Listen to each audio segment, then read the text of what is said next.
just kill him. You butchered him. So we ended the session here.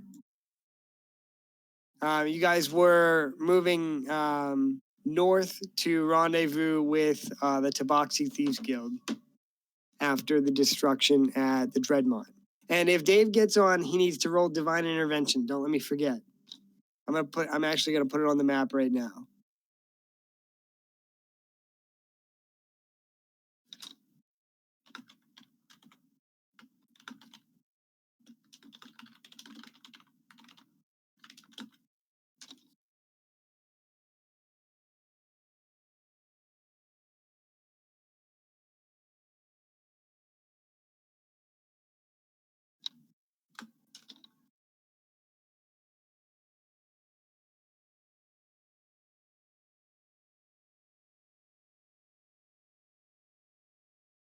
Okay.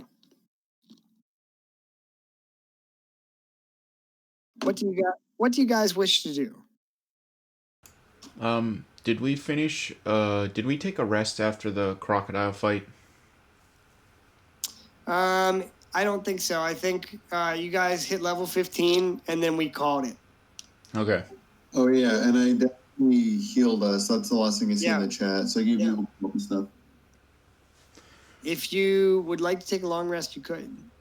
Yeah, or maybe we did, because I also reset all my spell slots, so I either did it accidentally or we took a long rest. I mean, it's. I honestly don't remember. It's possible. I think that we ended up. I think we ended up taking a rest afterwards. Okay. Yeah, that's fine.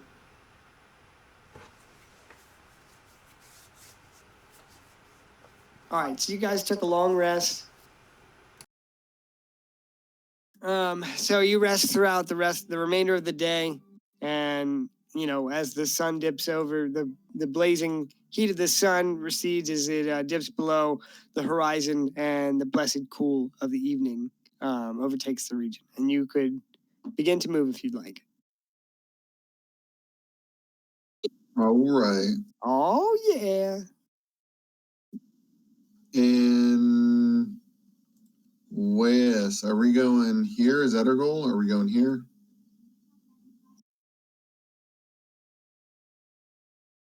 Either or is fine with me.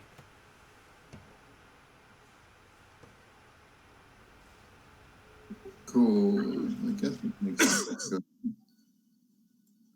One.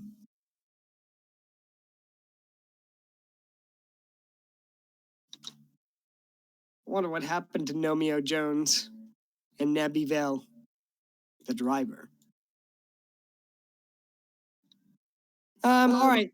So you move here, and as you're making your way through the desert, in the distance you hear frenzied cries for help.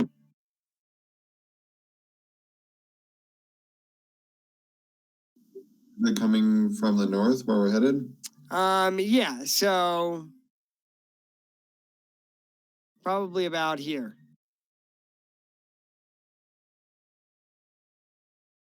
To the west, I guess it would be. All right, so yeah, if we would have put it here, then you sort of frenzied cry for help in the. I'll go to Donkey Jank and see if he wants to ask him if we should go investigate. Sure. Let's go. Okay, so this area is actually known as the Black Scale Dunes that you're moving into here. So a couple things. So you hear these cries for help in this distance, and you also notice that there is another one of these tombs for a Tabaxi Emperor, or not Tabaxi Emperor, a Dragonborn Emperor, or some such is in the distance as well. So, all right, you move to investigate. What is your order? I gotta find your tokens. I guess it's probably Donkey Jane, Galador, and then me. Okay. And Dave's probably also in the middle. Yep. Oh, there we go. You guys will have to adjust your health.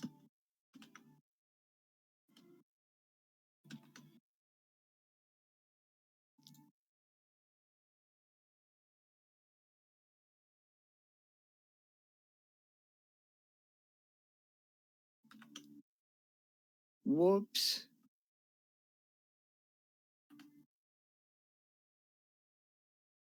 Yeah, okay. First time I pasted you onto the map, it pasted it threw you and Wes behind the edge of the map, so I couldn't grab you. All right, so you move to investigate the cry for help. So you come onto this through the dunes, and you come through this sort of rocky area. The rock facing stick jump out of the earth at varying angles and heights. And as you move into this area, you notice that there are several what look to be dragonborn stranded on these outcroppings, these earthen outcroppings. We ain't seeing shit. It's all black, by the way. Oh shit! It's all black. Akbar, maybe. Sorry. You're good.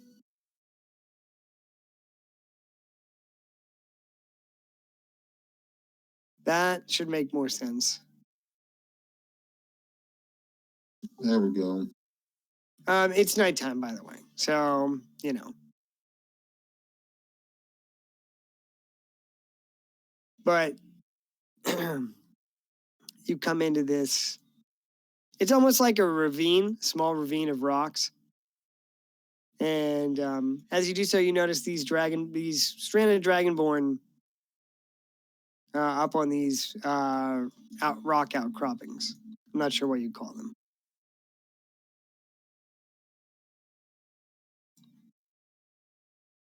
What do you wish Rock to do? formation. Okay. Yeah, rock formation. So it's the dragonborn asking for help. Yeah, look to be. It's nighttime, so you can't really quite tell what they're wearing or anything. But maybe if you got a little bit closer, you could get a better look at them. But it's a really raspy cry for help. And it seems to be coming from right here.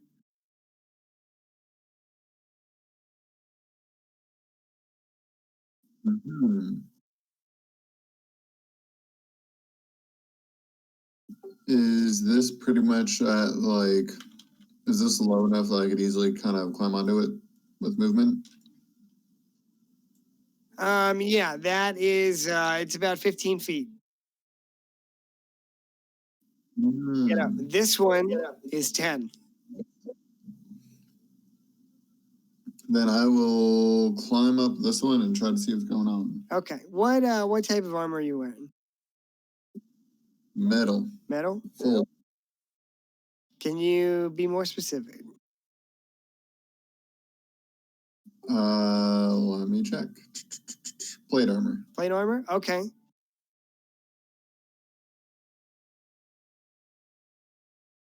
All right, you move across the sand and you climb up there. What do you do next? I would like to make a perception check. I just want to. I'm just gonna try to make out what's happening. Okay. Go ahead. Give myself guidance.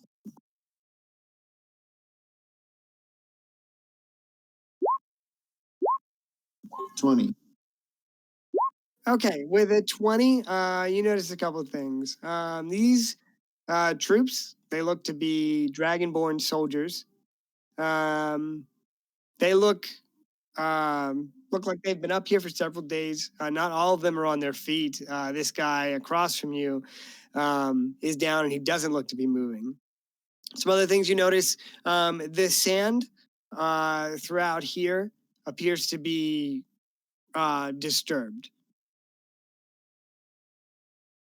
Mm-hmm. Almost unnaturally for the desert. Right.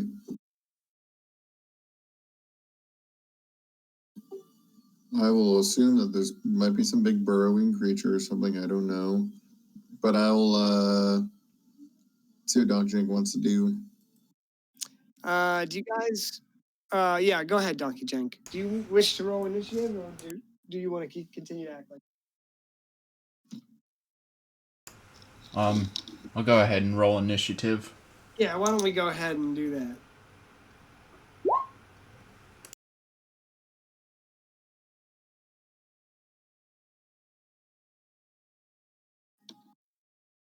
Agrius, are you going to roll for Galador? Oh yeah, I can do that.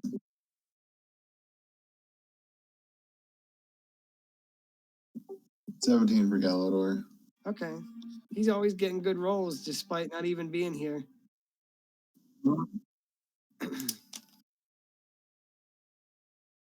He's got that paid level boost going on. Yeah. Yeah, I'll say. He and Turtle Goth got that going on. Yeah, they do.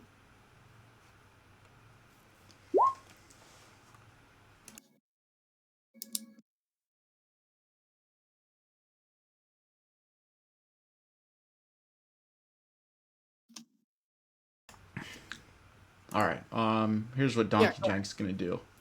Donkey Jank is gonna go ahead and he's gonna go across the sands here, and he's gonna go ahead and climb up onto the 15-foot the 15-foot rock, and Okay. then I'm gonna also go ahead and make a perception check.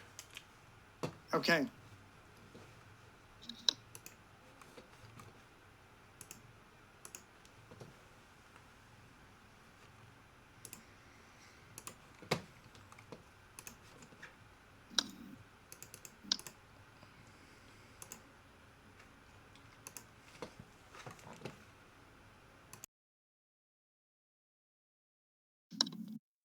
With a 9, it just looks like a regular desert. Like a barren desert. You're not sure why these guys might be up here. All right. Maybe you notice, since you are right here, what's your passive perception?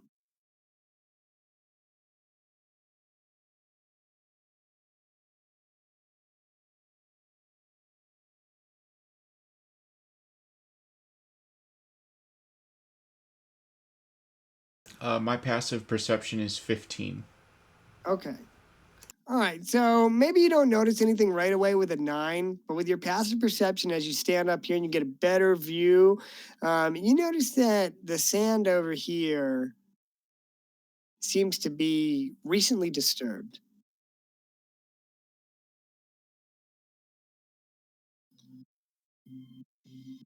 And as you get up here, let's say that this guard here turns. He's a legionnaire. He says, "Don't move.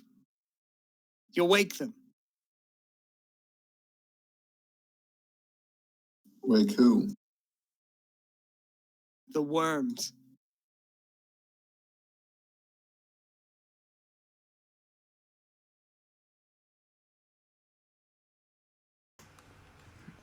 Would you like to know more?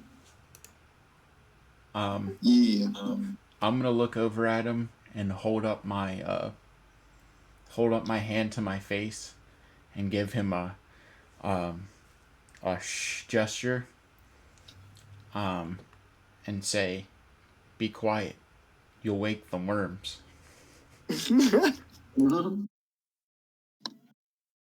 He looks like he wants to answer you, but he remains silent.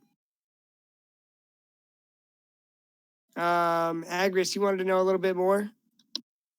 Yeah. I'll ask them how long they've been here. He says 2 days. We got separated from our a cohort. Yeah, we got separated from our cohort on our way to some temple in the north.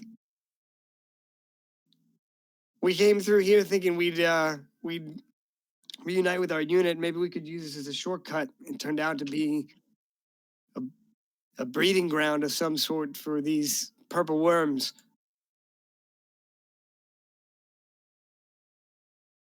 He says we came through here with 12 men. He says there's 4 of us left.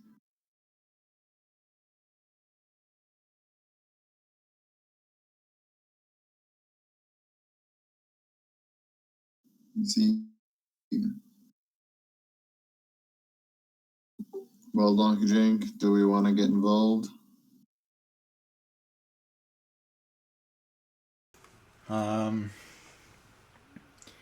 Yeah. I want to get involved. I want to throw Yeah, I some. thought so. I want to throw some Dragonborn into Worm's jaws. Oh no. If it's not the Yeah, furnace, was I can cast silence and create a 20-foot radius where no sound can pass through, so we could walk and at least get into this main area without them tremor sensing us.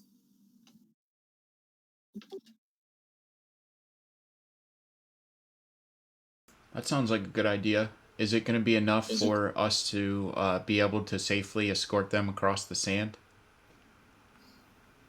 Potentially it's a 20-foot radius, so I could get just about everything. All right. Well, I don't think it's to what this main rock. what I can do is, um, I'll just pick up like a large chunk of the rock and throw it as far as I can, to make like a distraction as we like escort the black dragonborn to safer places. Okay. Can you show me the direction? You're gonna throw it here, and then you're gonna cast silence. I think he's going to throw the rock somewhere else, and I'll cast silence. If you want, you can bring it to the shell, and I'll use it as a radius Yeah, let's tool. do that. All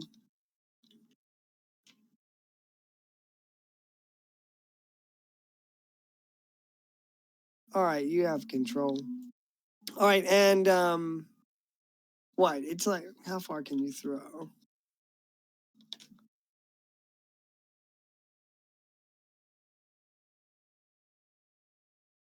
It should just be X times your strength score, right?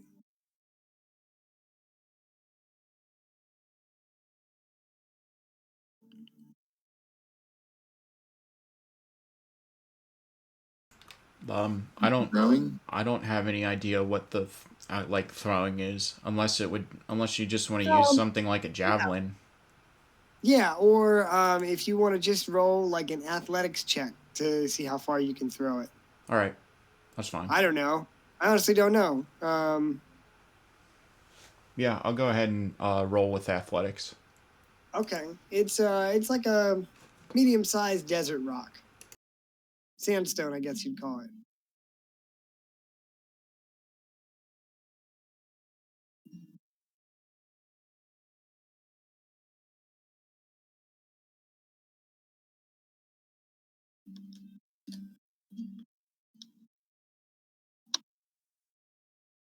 Damn. All right. Well, with a 27, you can pretty much throw that wherever the fuck you want. All right. So you're gonna. All right. So it's gonna take him 10 minutes to cast silence. When are you throwing the rock? Right now? Uh, no, I'm gonna wait until after Agrius is done casting silence. Okay.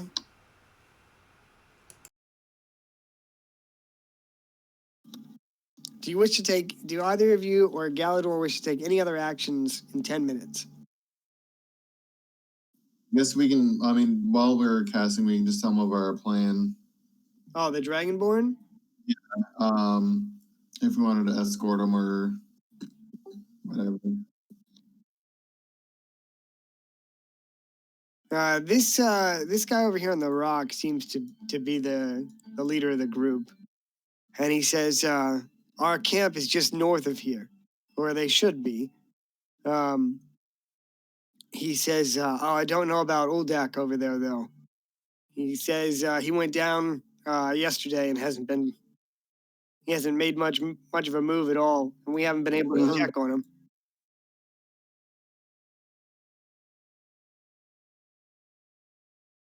He says if you can get us back to our encampment, the Praetor will surely reward you.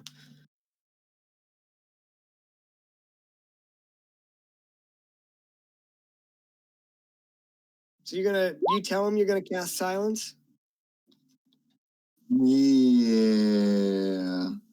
Okay. So, Jake, you want to do this little subs thing and try to get a reward out of this, or?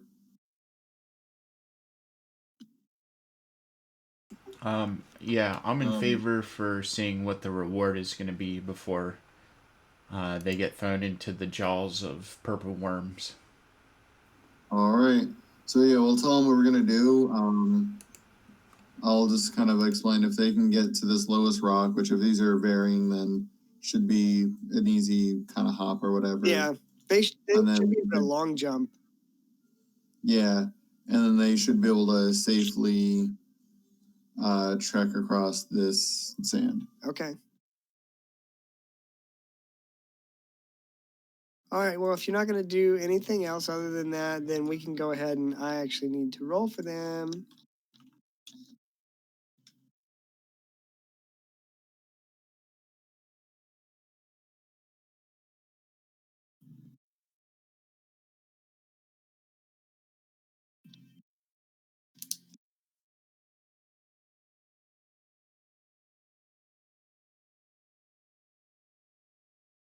Okay. All right, Agrius, are you going to cast your spell? Yep.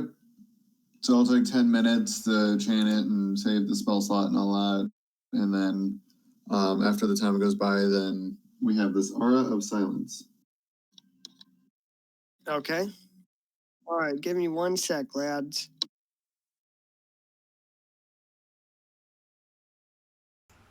In the meantime, can I sort of survey the area and look for what would potentially be the loudest, what would create the loudest noise if I were to throw the hunk of rock at it?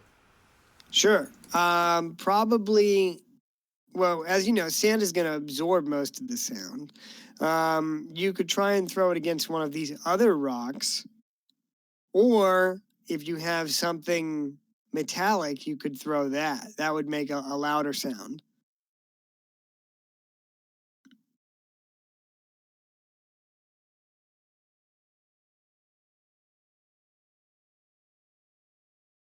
Throw Galador. He offers himself as tribute.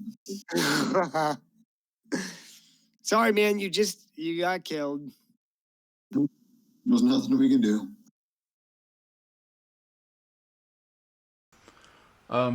Okay. In that case, I'll just stick to the plan of throwing the rock against something. I'll go ahead and ready an action in case if one of the black dragonborns end up missing a jump or something like that to get in, or misplace their foot or something in order to get to the area of silence. So I'll try and counteract that in case if they disturb the sands or make too much noise or so on and so forth. Okay.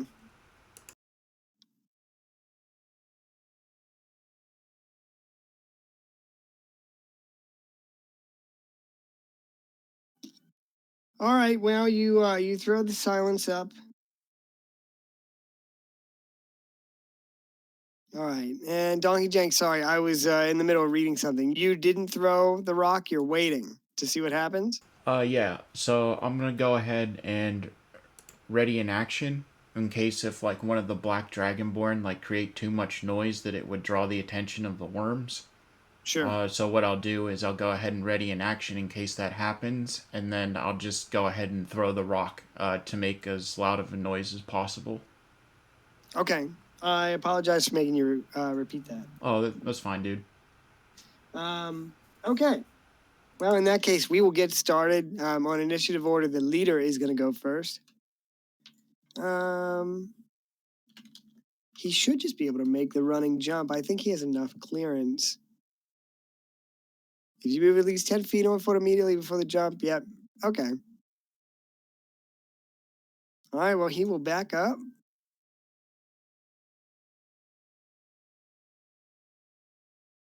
And jump here.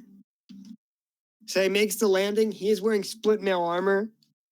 So it does make a noise as he lands as he lands on the rock here. After him, it would be a new round. And the rest of his men will go. Not so sure about this guy. All right, so same story up top. This guy is going to take a step back, and then he's going to land over here. And then I think he will dash to try and get over here.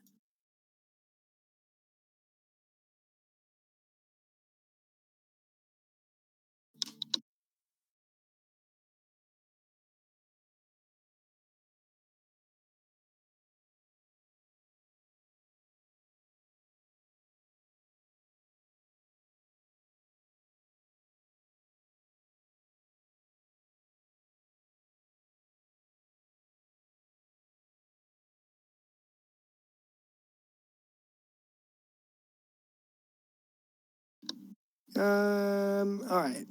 We got this guy over here.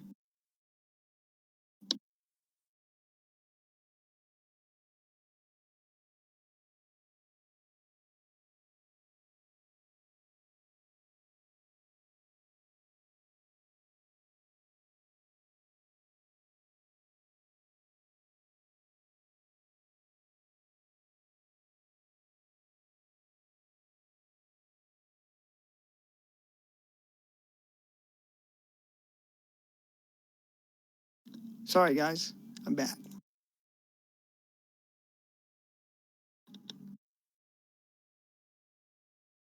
All good. All right, so he's going to take a running jump and land over here. Now he's going to kneel down and inspect Uldak. And he looks over at his commander and he says he's still breathing, but barely. The commander's going to look up at you and ask you if we can take a wounded man. Absolutely. He says we couldn't dare let him behind.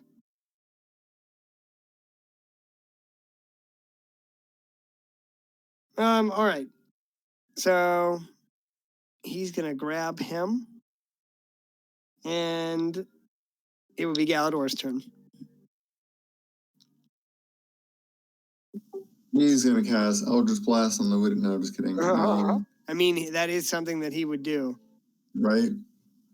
No, he's probably just gonna whisper to one of them and to try to fuck with them because he has that. He can do it telepathically because it's subclass. So he'll probably, I don't know, just try to be like, "Look out, here it comes!" But just so it appears in the mind of one of them. Maybe he'll whisper it to this guy since he's close. Oh, he has to be within 30 feet, so never mind. He will do nothing. Okay, good. He's what I like to call the variable.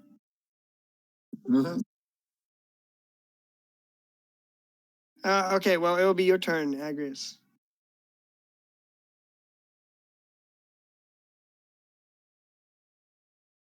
I will check the range on something.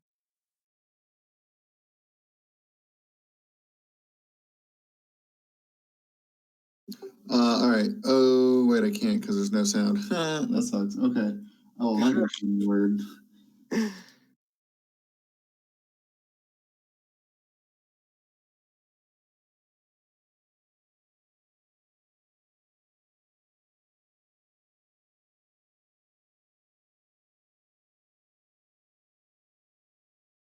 So instead, I will.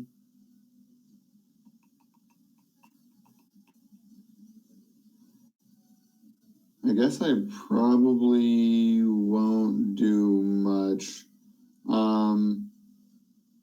Yeah, I got nothing. I'll just focus on the spell and I guess be kind of ready to see if anything pops out. Okay.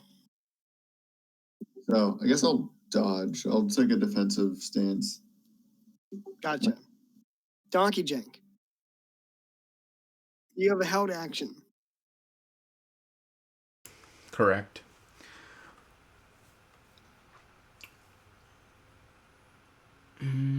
Let's see.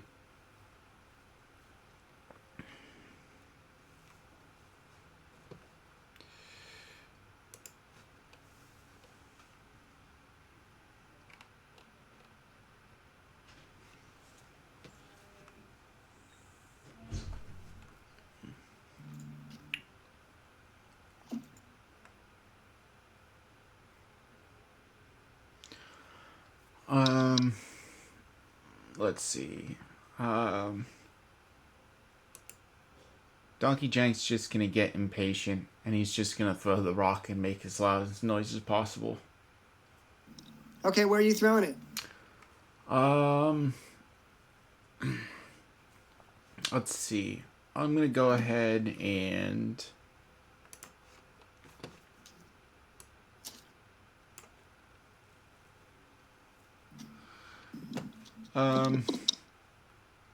I think I'll go ahead and throw it up against this one. Up against this rock. Sorry. If you're pinging, I can't see it. Oh, there we go. I gotcha. Yeah. Okay, go ahead and if you want to roll, you can just see how hard you throw it. But all right. Would you like another athletics check? yeah, that'd be fine. All right. Or I guess acrobatics. I guess I mean, if you're getting really crazy with your throw. No, I'm just gonna throw it. 18. Okay. All right. Well, you're gonna throw it pretty hard. Do you want to describe how you throw it? Let's see. I'm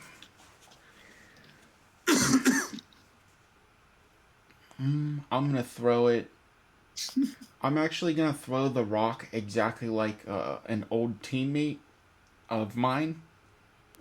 He goes by the name of Goat. Because I'm number 87. That's right.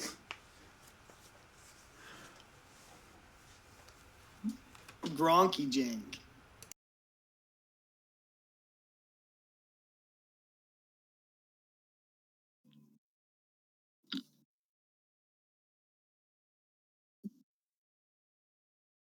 All right. Well, yeah, you throw it. You throw it pretty hard, and what part of this are you going for? Which side? Here. I guess if it was really specific, it'd be to look for like anything that could potentially break off, create noise, rustle something, anything along those lines. Okay. All right. Well, you throw this rock, and just as soon as I can get to the next layer, all at once erupting from the sands.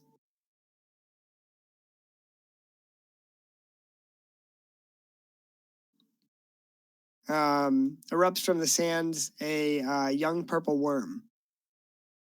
And as it does so, it almost immediately pounces on the rock and devours it, believing it to be food.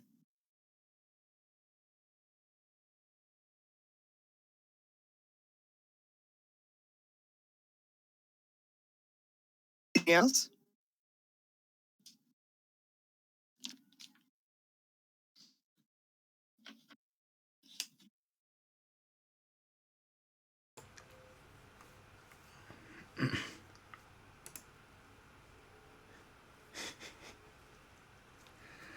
No, but that's gonna end my ready to action. Okay, I'm gonna get ready for combat. Okay, the Rocky Jank. Okay, well, after you, it's gonna be it's actually the wormling's turn. And let me just look at his stat block here.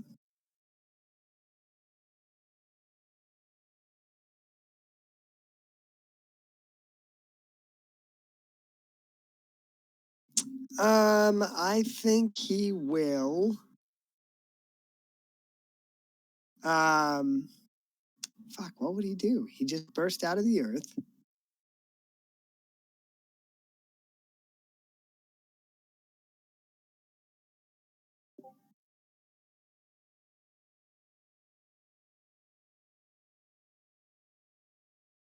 I think that he will stay above ground for this round and wait to see if anything moves. So with that, it would be the leader's turn. Follow the leader, y'all. All right. The leader. He's gonna jump down, and then I believe he will dash. Oh, his movement's gonna get him right in front of. Oh God! So he jumps down into the silenced area, and he runs over here with dash and ends up right in front of the jank man. Now that will be a round down. The start of the next round, his minions will move.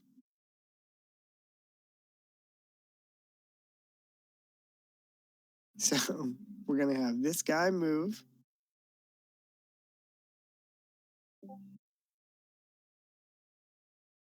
And then he'll try and dash over here towards you, Agrius. This soldier here is carrying Oldak. So he's not going to move as fast. Now, what would he do if he wanted to get down carrying Oldak? I don't know. It might be the thing is when you're moving somebody, you just take cost half your movement, so it might be similar to this. So I might just I like that. All with movement just to do that. Yeah, that's what I was thinking too. Okay, yeah, so he's going to only be able to move half as much. So he'll move to about there. Well, that's a cactus, but you know, he moves to about here and ends his turn. He's a better leader than the actual leader. All right, it would be Galador's turn. He's going to whisper into this guy's head, this guy here. Oh, God. He's just going to be like, it's right behind you. Okay, I usually make him roll for his awakened mind to see. I think it's a charisma check to see how convincing he is. Because otherwise, if he's dude, he would break the shit out of the game with that if I let him. 27. Okay, yeah. All right, so you're gonna tell him that they're right behind him. Yep. Okay, we will see the implications of that on his turn, but he looks quite frightened at the prospect. Terrified, actually. Are you gonna give him any instruction? Nope. Okay. Just gonna make him paranoid. Would he be able to hear that in silence, even though it's inside of his mind? Yeah, let me double check. I know that's a weird question. I just want to make sure. Yeah, you communicate telepathically, and yeah, as long as they understand one language, I think with telepathic, you don't need sound. Okay. Cool. Yeah, that works for me. So it's kind of like his internal monologue. Pretty much. I feel like that would be much more terrifying than just a random voice appearing in your mind. Yep. All right. All right. Well, if that's all he's doing, it is your turn, Agrius. I will just ready spare the dying on this guy on the wounded guy in case if he gets close. Okay. Or actually, I'll just ready cure wounds. I might as well. Okay. All right. Probably at his next turn, he'll be able to get close enough. Wait, for cure wounds, I need to be able to speak. So I actually would need anything that has spoken. I can't do until we're out of this thing. So I will just dodge again. Okay. That's it for me.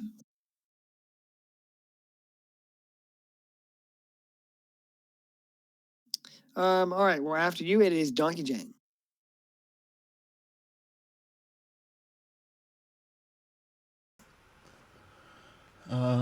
Let's see here. Can I look over at this Dragonborn here? And can I I know I'm not gonna be able. He's not gonna be able to hear me. But can I signal like place or charades with him to find out how many worms, or approximately how many worms there are in this location? Sure. So he's a Rusvari Legionnaire. So he would definitely understand some hand signals. So yeah, you could do that. Do you want to roll for that? I just feel like rolling might be more fun. Yeah. What do you think it would be? Like a performance check? Yeah. Yeah. What did Darren say? Performance. Yeah, I would say.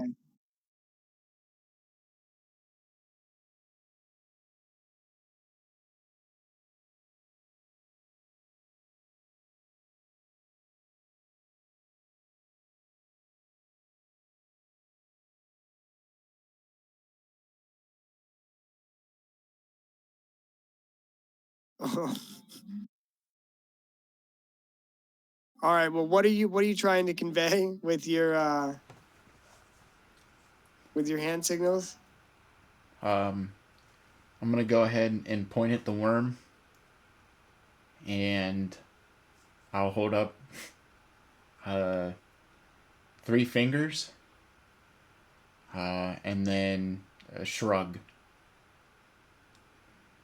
Okay. You hold up 3 fingers and point at the worm. He nods at you.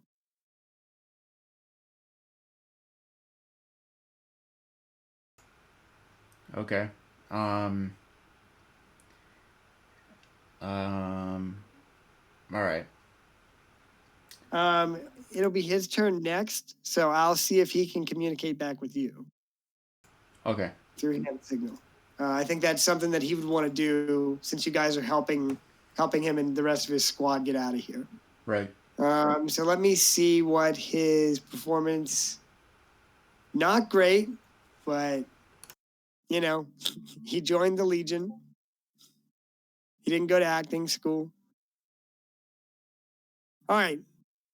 So I'm sorry. Were you doing anything else in your turn? No, I was just trying to figure out how many worms there are. Okay. All right, so it's his turn. So he's going to get up here. He used his movement to get up here, and then he's going to turn and face you. He points at the wormling and holds up 2 fingers. Then he turns and points somewhere over in this direction, and he holds up, I guess, his middle finger.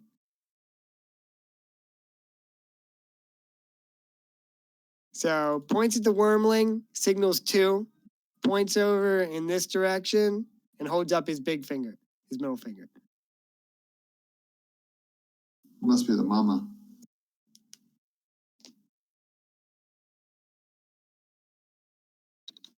All right. So with that, that would be the end of his turn. It would be a round down. It's going to be the rest of the minions' turns. So here's the thing. Do we have enough room on all for everybody?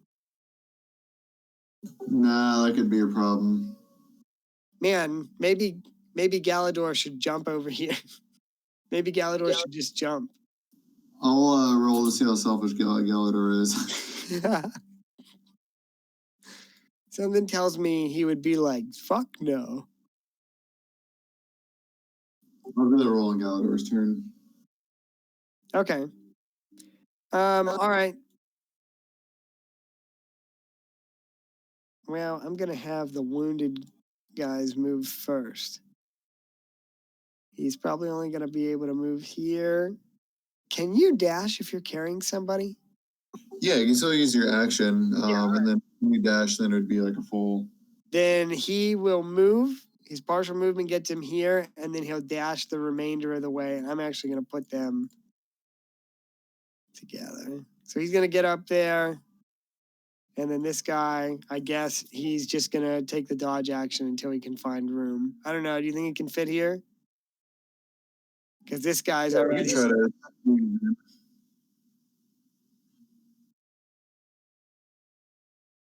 Sorry, Galador, you fell off the rock and got eaten. Maybe not. I don't know. He'll probably just end up taking the dodge action here. Okay. All right. It will be Galador's turn. All right. I'll say if it's even, he'll be nice. If it's odd, he'll be an asshole.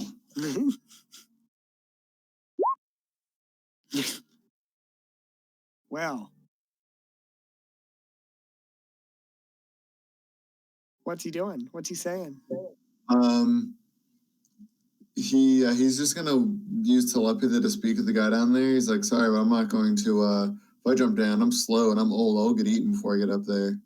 Oh shit, that's right. He told this guy that they were right behind him. That changes his whole Oh yeah, maybe he would try to scramble up then. Yeah, I think he's actually gonna come up here and try and pull Galador down.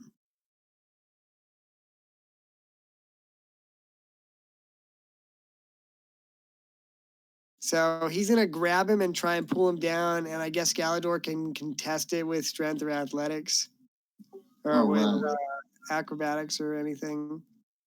All right, so he's gonna come up. He's gonna grab him by the robe and pull him down. Oh shit!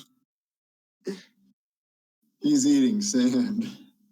He says this old man's not long for this world anyway.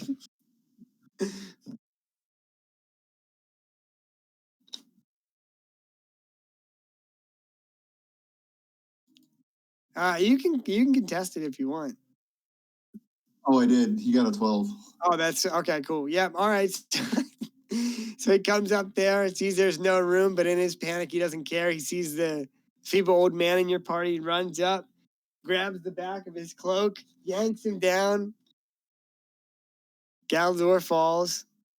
He takes a D6 in falling damage. Takes 2 falling damage. Is he knocked prone? Yeah, you can make a dex save, see if he's not prone, I guess. Yeah, go ahead and make a dex save for being ripped down. Yeah, all right, so he gets knocked prone.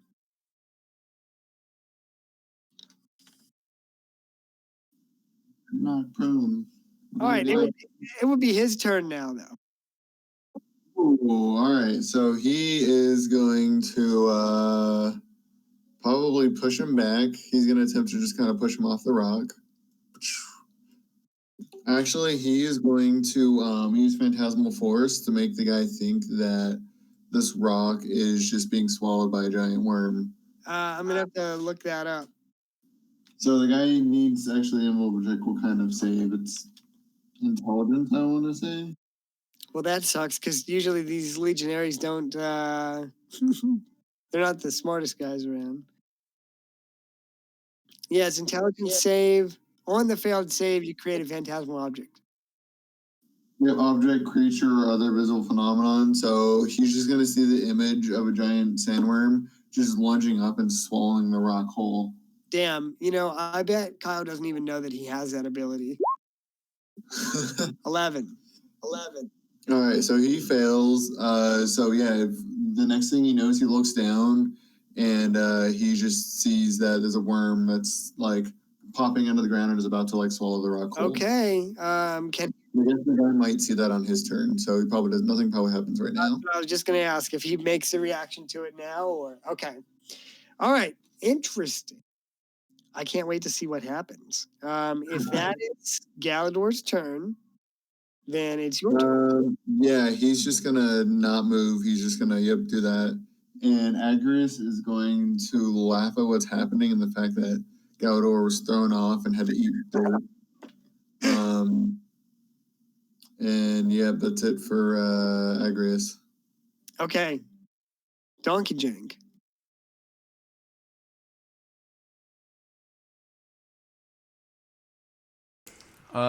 Let's see.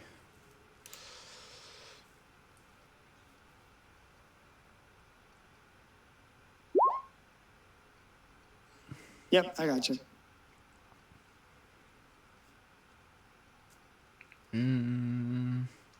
Okay.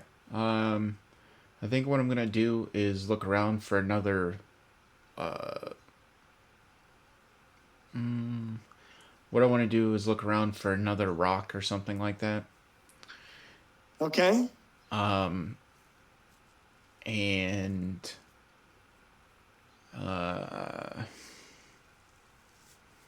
you might have to reach down off the platform to get a rock. So there's the rock that you threw here.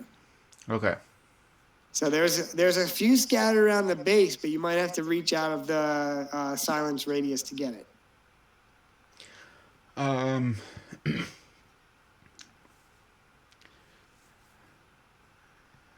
think I'm gonna scrap that then.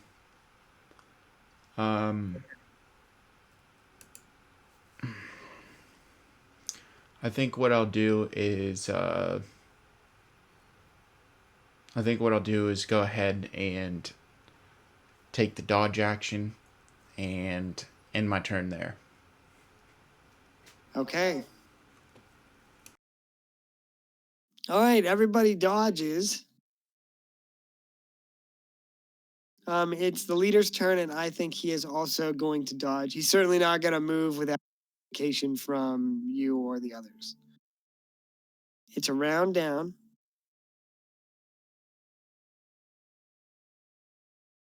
Oh, yep. All right. So this guy moves at the start of the new round. So he climbs up here, throws Galador in the dirt. Galador gets up, casts Phantasmal Force on him. He fails the save. So as he's getting his footing and he looks down at Galador smugly, pleased to have thrown the old man in the dirt. As he gets his footing, though, and looks down, he sees this horrific visage of the jaws of a purple worm getting ready to swallow him whole. In his terror, he recoils backwards off the rock and falls to the ground. He takes 1 point of falling damage.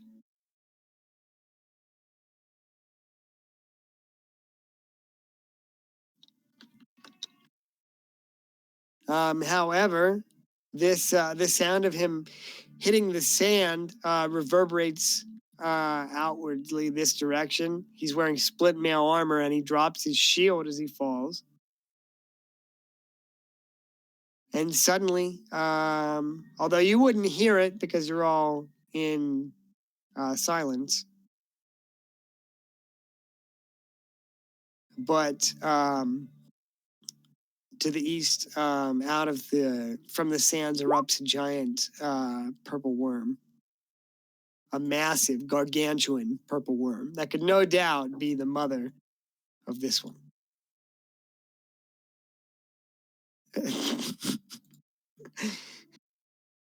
That's true. You're like the Spider-Man meme where it's Spider-Man pointing at Spider-Man, and it's like Agrias and also Galador. Like,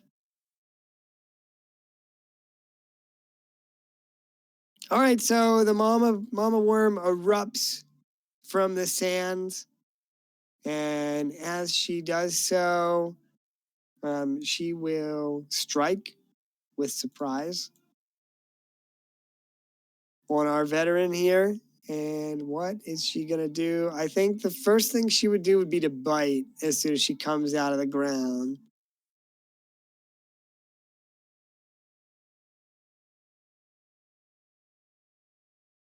Yeah, all right. So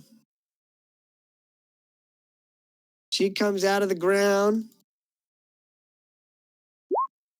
25 is a hit.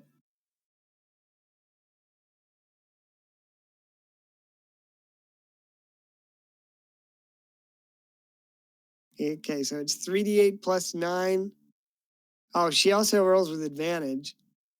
And he has to make a dex save or be swallowed. All right.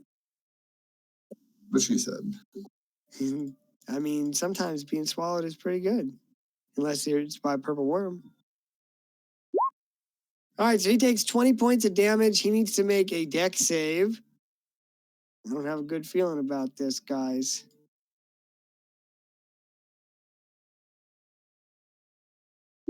He fails. So she bites him for 20, takes a big bite out of him, and then he's actually swallowed.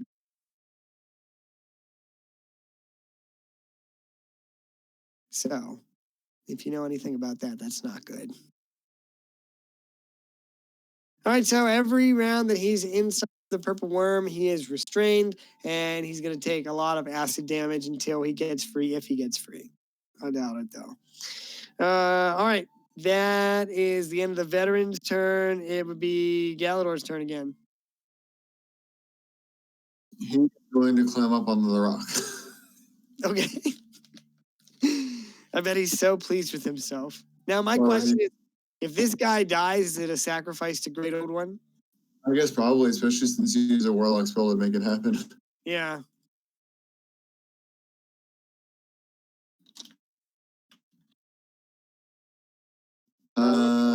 Combat music or something. Yeah. I like I like this one from Assassin's Creed Origins. Cause the desert. Yeah. I'm checking one thing for Galador real quick. That's fine, man. Take your time. I guess he's not coming. That's all right. Yep. Okay, never mind. He's gonna use Eldritch Blast, but is also verbal, so he cannot. So he will do not a call. All right. Is he gonna dodge or anything? Yeah, he'll dodge. It's your turn, Agrius. Oh boy, let's see here. One.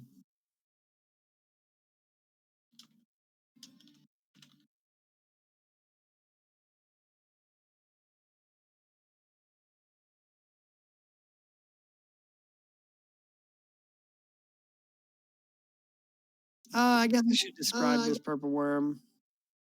The mother is she's gargantuan, deep purple in color.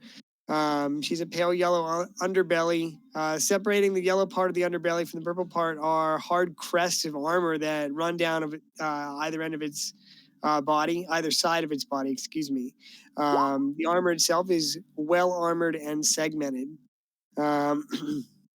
It has a large toothy maw with slit-like eyes set above the mouth and dragon's ear-like limbs at the sides of the head. Excuse me. Armored worm. Oh, so does she still have eyes? No, sorry, that was just a generic description. Okay, Sorry about that. Very good. Cool. Yeah, Agrius is just gonna dodge and see what happens. Okay. Donkey Jang.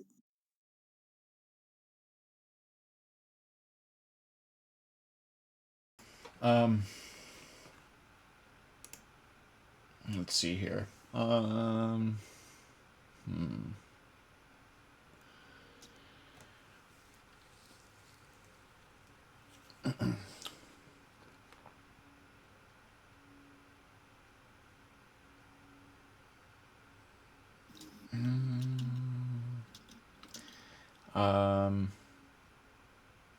Okay. I'm gonna go ahead and let's see.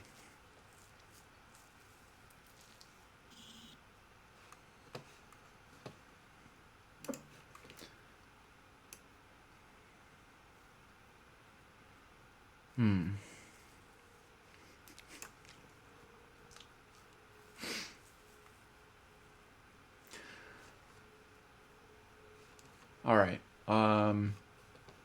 Here's what I'm gonna do.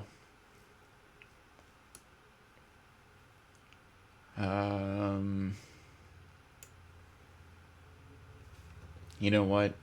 I'm getting sick and tired of just waiting around.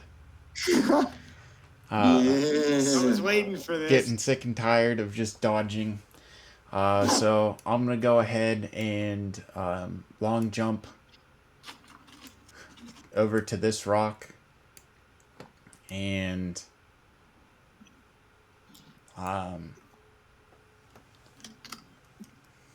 Long jump. Okay. All right, well, you jump over there, and it certainly gets the worm's attention, the sound of your jump. The young worm, I should say. Okay. What next? I'm gonna go ahead and jump over here. And you know what? I'm just gonna go ahead and bonus action rage.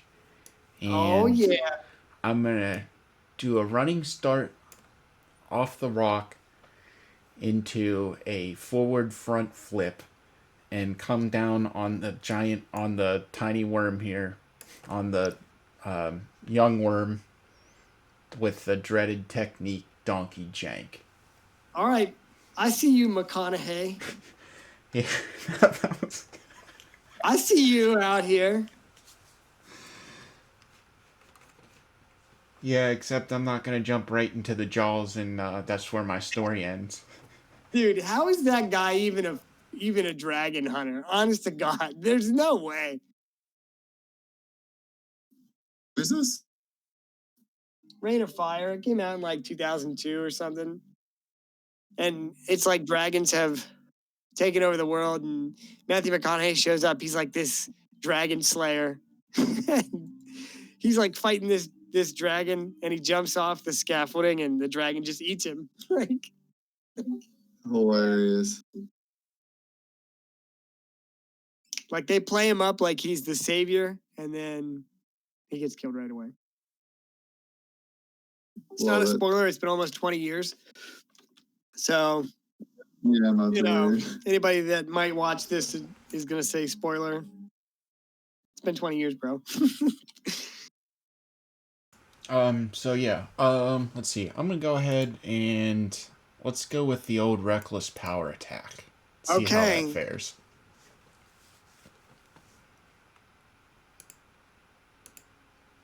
I actually need to look at its armor class real quick.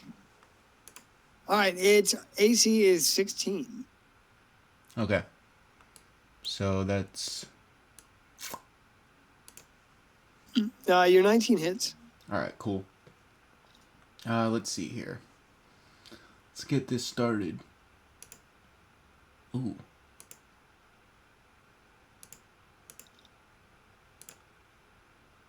And then he wants to also take some acid damage.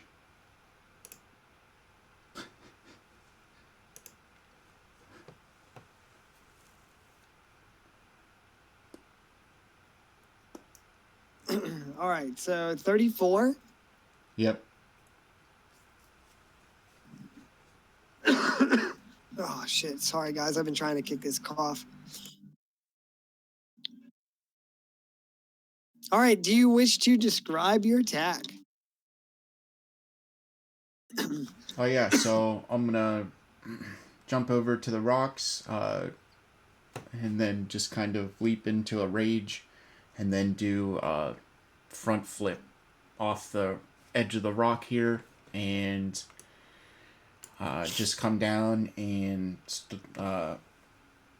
attack the young purple worm with a forceful blow. Okay.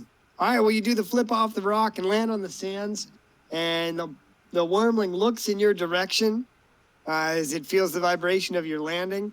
Before it has time to react, you rush forward and you strike it with your axe, and your axe bites deep into its hardened carapace, and the acid manages just to cut a little bit deeper, and the creature cries out in pain.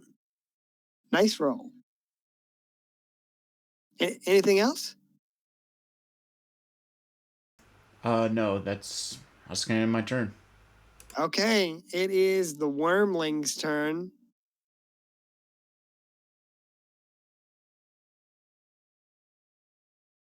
All right, so it is going to emerge fully from the burrow, and it will make 2 attacks. It will try to bite you, and then it will try to sting you. Luckily, well, I guess we'll see what happens.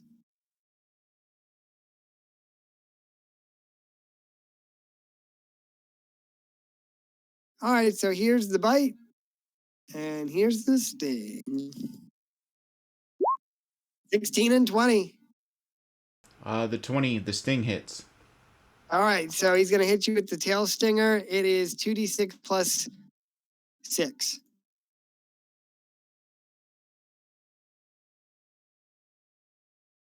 Stings you for 10.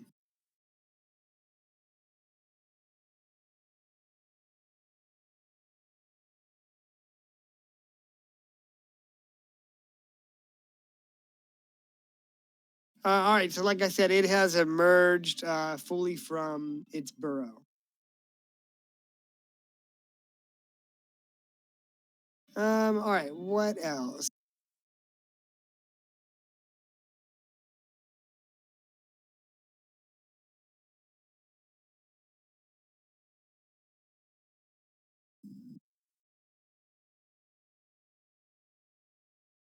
I'm sorry, I'm reading something, so just give me one sec. All right, Donkey Jank, you're fighting this purple worm, and the sand beneath your feet starts to shift as another young wormling emerges from underneath your feet and is going to attempt to, it erupts from the sand and it's going to attempt to bite and swallow you. Well, let's see if the bite hits. You're going to need to make a dex save. That's what I was going to ask. Yeah, all right.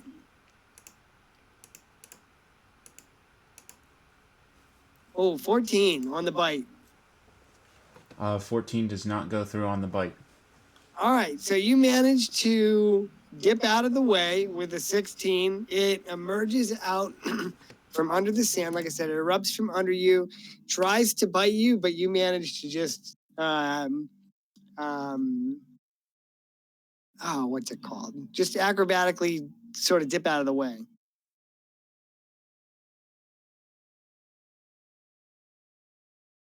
All right, well, that is a big letdown, let me tell you. All right, it's the leader's turn. What do you guys want the leader to do? Fight? Yeah. All right, well, he's going to take a running start and jump down on the sands and attack him.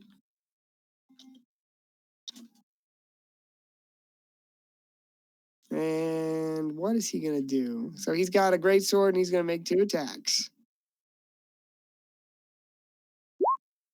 Oh, 26 and 19 both hit.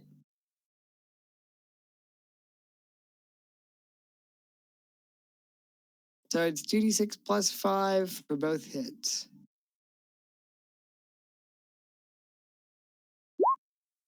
13, 27 points of damage. Nice. And I think he'll end his turn there. That's a round down. It's the rest of the veterans' turn. So I think the first thing we're going to do is focus in on the dude that got swallowed by the mama worm. All right, so a swallowed creature is blinded and restrained. It has total cover against attacks and other effects outside the worm. He takes 6d6 acid damage at the start of the worm's turn. If the worm takes more than 30 damage in a single turn from a creature inside of it, it has to get a con save or regurgitate all swallowed creatures. Now, my question is, if he uses his breath weapon, because it's acid, is the worm immune to the acid? That is an excellent question. Yeah. I mean, you can pick the worm itself. It might be immune to acid. Is there a difference between stomach acid and dragonborn acid? Probably, right? I would probably. I mean, so the stat block doesn't say it has any kind of immunity to acid. No. So I guess it would still take the acid damage? Yeah, I guess, especially if you aimed upwards or whatever. I don't know. I mean, he can try and make an attack, but it's a 30-foot long line. I don't know. I guess the worm wouldn't even be able to make a save since he's inside of her body? Probably. You can make it like a con save instead of a deck save, maybe. I don't know. Yeah, I will. Sorry, I should have thought about all this earlier. No, you're good, dude. So these are just questions that you don't you don't think that you're gonna have to consider that often. The thing is, look up like the airspeed velocity of a cow being launched by a catapult. I'm sure they have that on the internet. Well, there was one, and they looked up. I forget, but they learned like just how heavy like 200 cubic feet of dirt was. I feel like they used to do that. Like they'd launch cows or something to spread disease, like a dead cow. Yeah. All right. So she has to we're gonna have her make the con save instead of the dex save for the breath weapon. She fails, so she's taking half damage. Not a whole lot, but some. 18. Damn, almost what he needs to be free.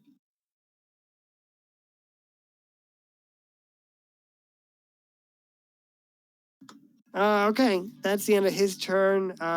This guy over here is going to. Oh, were you going to heal this guy? The guard that's down? Yeah, but I can't do it while silence is up, and I'm gonna do something else on my turn first. All right, well then I think he's going to make a medicine check to stabilize.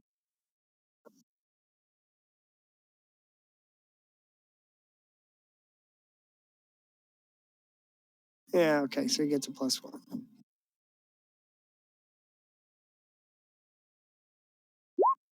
Oh God, he fails. So he's not having much luck caring for Uldok. Okay, that's the end of their turn. It's Galador's turn. All right. So you can, actually, you can, if you have a concentration spell, you can literally end it at any time. So I think once Donkey jumps in, Agrius is going to realize that might be time to drop this so they can focus on other things. Okay. So he's going to drop it then, and so that frees up Galador to blast it. All right. Well, Mama Worm or nobody has noticed you just yet, so. Crit. Those are all hits, and yeah, 1 crit.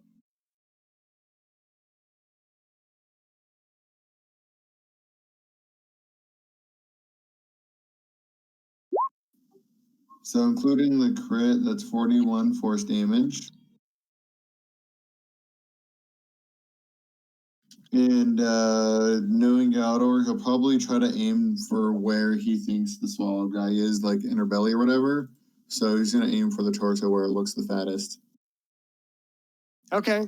Not that it does anything, but just because that's how he rolls. Sure. Yeah. So like I said, she has a yellowish underbelly. So yeah, all right. Three big hit. Oh Jesus! 3 big hits to the torso. Pew pew pew. I always in Baldur's Gate 3 they make Eldritch Blast look like Iron Man's pulsar. So that's always what I envision it to look like now. Oops. Oh my God. I've been sending these gifts to John and not. Jesus. No wonder you guys haven't been saying anything.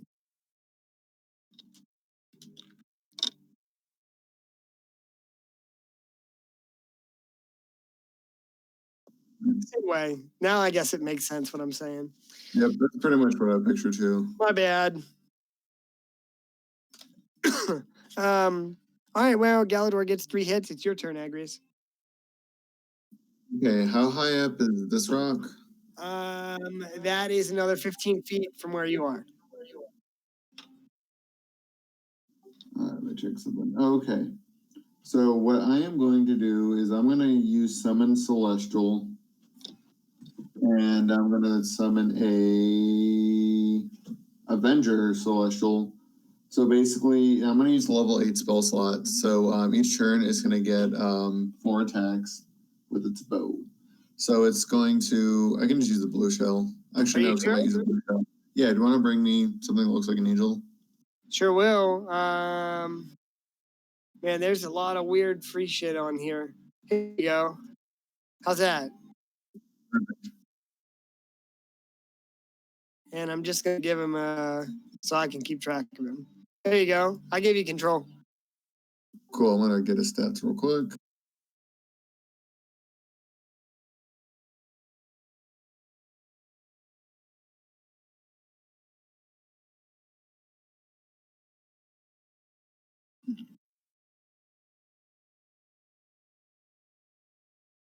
Donkey Janky, it's looking a little janky over there. All right, Dude, so it's gonna get real janky quick. 40 movement. So I'm gonna summon it over here, and it's gonna be flying high in the air, but it's going How to high? 60 feet high. Okay.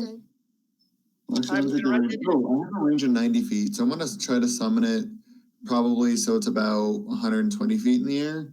120 feet in the air. All right. I actually don't know if they'll be able to reach it if it's that high. That's the goal. So he's just gonna shoot down 60. So it's gonna shoot down and try to assist Donkey Jank over here with the one that he's been attacking. So he's gonna hit it 4 times. All right, go ahead and roll. 6D.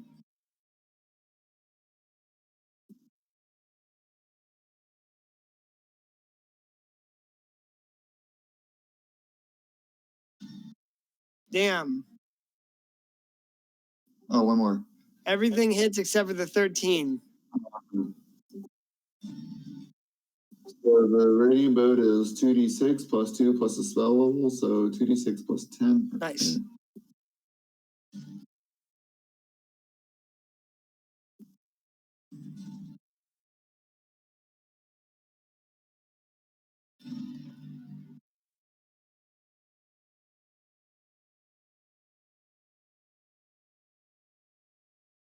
47 radiant damage between all 3 hits. Wow, dude. All right. Do you want to describe those attacks from the Angel Celestial? Yeah, so basically it's gonna get summoned almost as though I threw a Pokeball and it came out in a blur of light, and it's gonna do that anime twirl and then just shoot 3 arrows at once, and they all stick into the side. It's very Sailor Moon-esque if she was also evil and worshipped a dragon. So you're saying that you are Sailor Moon? Absolutely. For a second, I couldn't decide which one I wanted to call you. Uh, All right, well, oh. Those 3 shots actually kill that worm. Oh shit, that was unexpected. Oh yeah, because you already attacked it. Awesome. Yeah, because Donkey Jank hit it for 34. Cool, and that is it for my turn. Okay. All right, Donkey Jank, it's your turn. So you're standing there, and all at once, this angel up high comes in. A literal guardian angel comes in and kills the purple worm in front of you, peppers it with arrows. What do you do? I'm gonna turn and go ahead and attack the second worm. And go ahead, power attack him recklessly. Okay.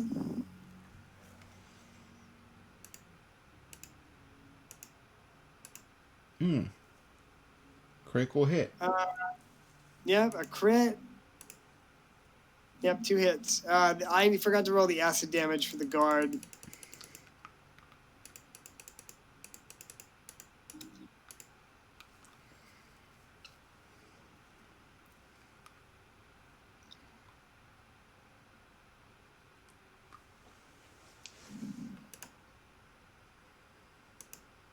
Damn.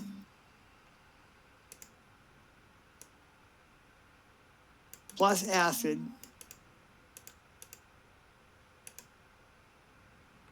So 7. I'm just gonna go ahead and roll the. Oh, I'm sorry. That should be 2d6 plus 12. So, 19. Yep. So 19 on that.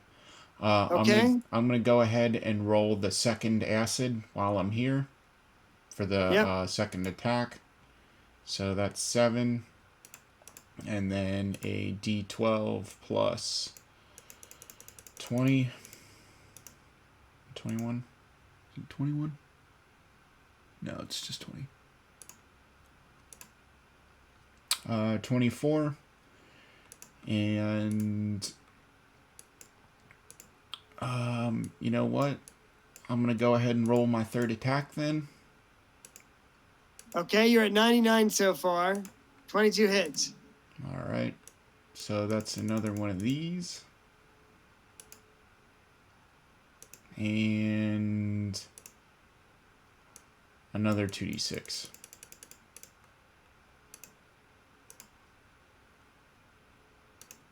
All right, 135 damage. You're gonna kill the worm. How do you want to do it?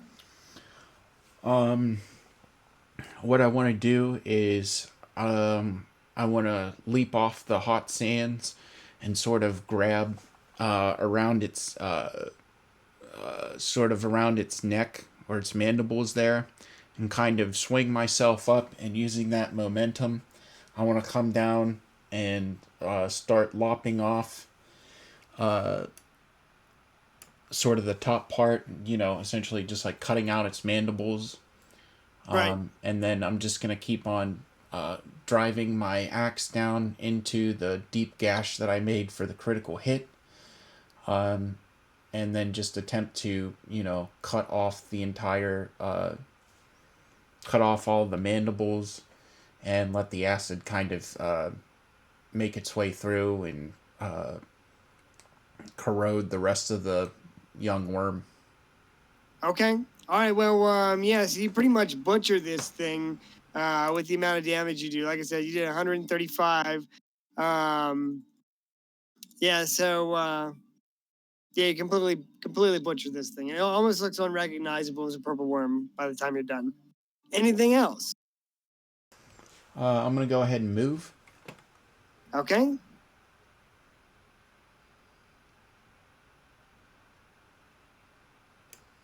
I'm going to go ahead and move here, and that's going to end my turn. Didn't you kill the purple worm in the last campaign too? Might have been flying on a giant big bird. Yeah. Yeah, but I think you did. I think you were the one that took it out. All right. Well, yeah, you're able to move. If that's the end of your turn,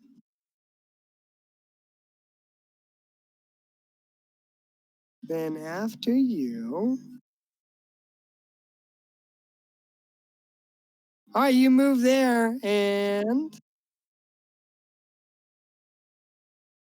from the south, you see the dirt. The dirt's moving. The sand is moving as something moves towards you. Son of a bitch. There we go. What happened? Oh, nice. Donkey Jank killed the youngling, the young worm, for 135 and butchered it. Holy shit. He moved over here, and now another young wormling is gonna come out from the sands and attack you. So make a dexterity saving throw.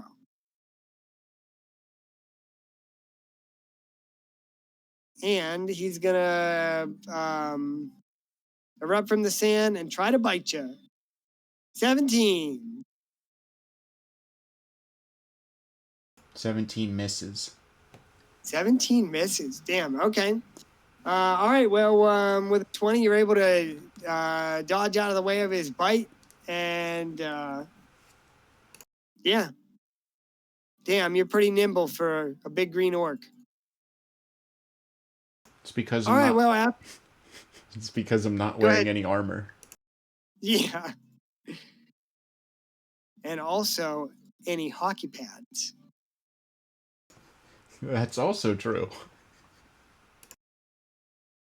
All right. So the captain is going to come over here, and he sees this worm come out of the ground, and he's going to come over here with his great sword held high.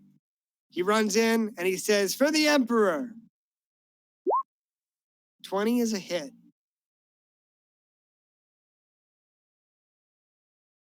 I really like the Emperor around here. Hits him for 15. That's the end of his turn. That's a round down. It's Big Mama's turn. So I think the first thing she's going to do is move over here. She's not like on you guys, Darren, but she's just moving. She would be like right here. Yeah, I got you. She's gonna come over here. You guys haven't made any move from your post, so she probably can't sense you at all. So she comes over here, and Donkey Jank, she is gonna attack. And let me tell you, she is pissed.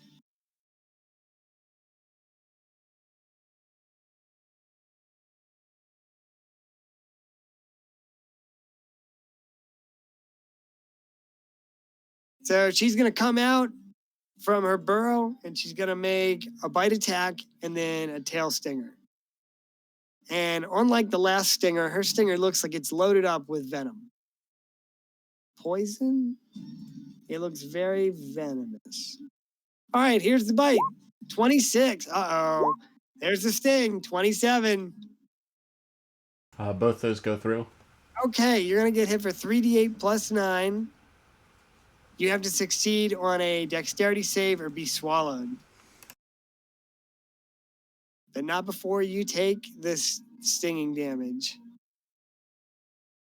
21 for the bite. And then the tail stinger is 3d6 plus 9. Oh boy. You're also going to need to make a Constitution save.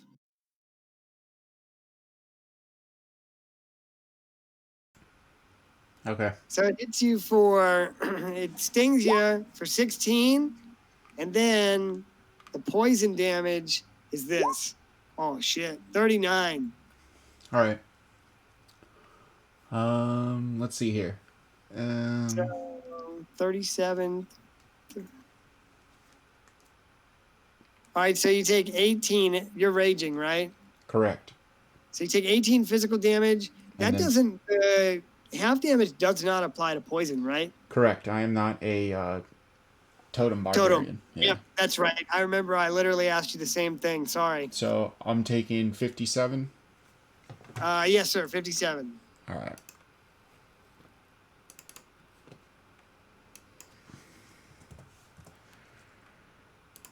Uh, 57, and then I need to make a dexterity and a constitution saving throw. Yeah, make the con save, and we'll see if you take half damage or full damage, actually. Sorry, I misread that. Oh, you're fine. So you want me to make the con first? Yeah, make the con save first, and we'll see if you take the 39 or the 20 or the 19. Okay. Okay, so you do save. So,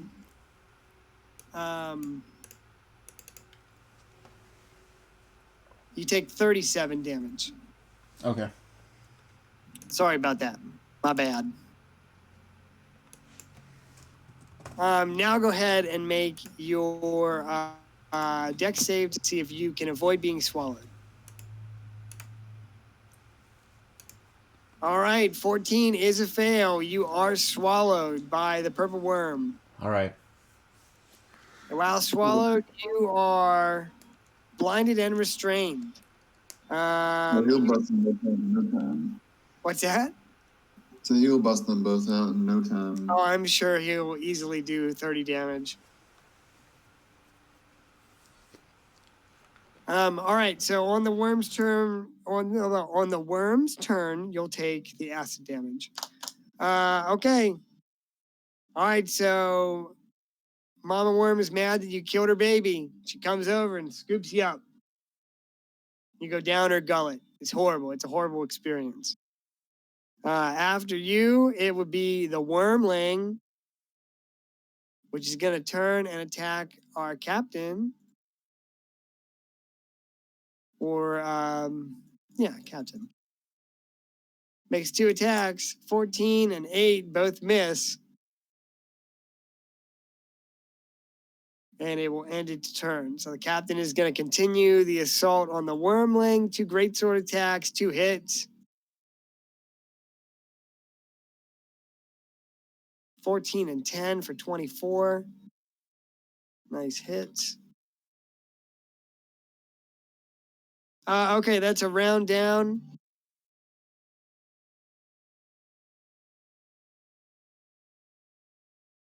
Wait, did I skip somebody? Did I skip over the order? No, I did. Holy shit. Okay, because the mama worm came over and attacked Donkey Jank. My bad. It should be Galador's turn. Oh, boy. I'm sorry.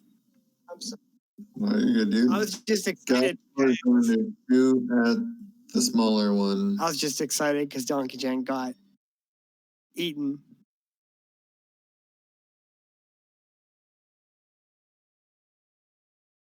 $19 hits.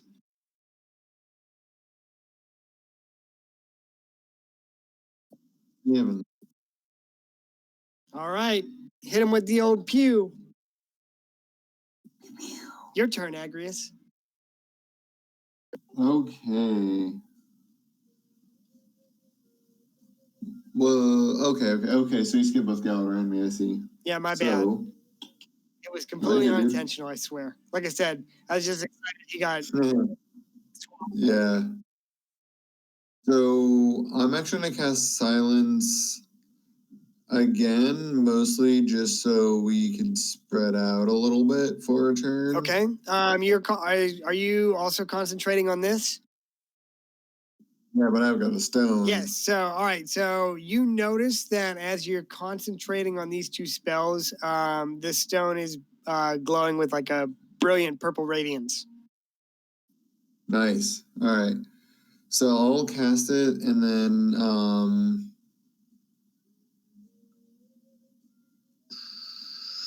I think I will wait until my next turn when I can disengage. Because no, fuck it, I'm gonna try it. So I want to cast it, and then attempt to run and jump onto this rock. Okay. It is 15 feet. It's so you're on like a 15-foot rock formation. This is 30 feet, so you might have to jump and pull yourself up. Okay, that's fine. Okay. I'll finish the turn kind of hanging onto the ledge, and then I'll just pull myself up in my next turn. All right, so maybe you crash against the rock with your armor, but it doesn't make a sound. Perfect. All right, well, Donkey Jank, it is your turn. Oh, my angel's gonna attack. Oh, yes, sorry about that. Good. I forgot to mention, he's gonna attack the smaller one. Okay, he's got a pretty good track record of taking them out. Yeah, buddy. I'm just gonna pull the spell out again. What else can you summon? Pretty much just actually I'll double check, but pretty much just celestials and temples. Well, those are both really cool.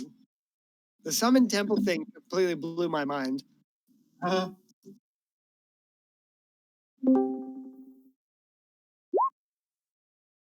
Hey, Galador. 2 hits, I take it. 19 and 21. Yes. Sorry. Cool. You're good.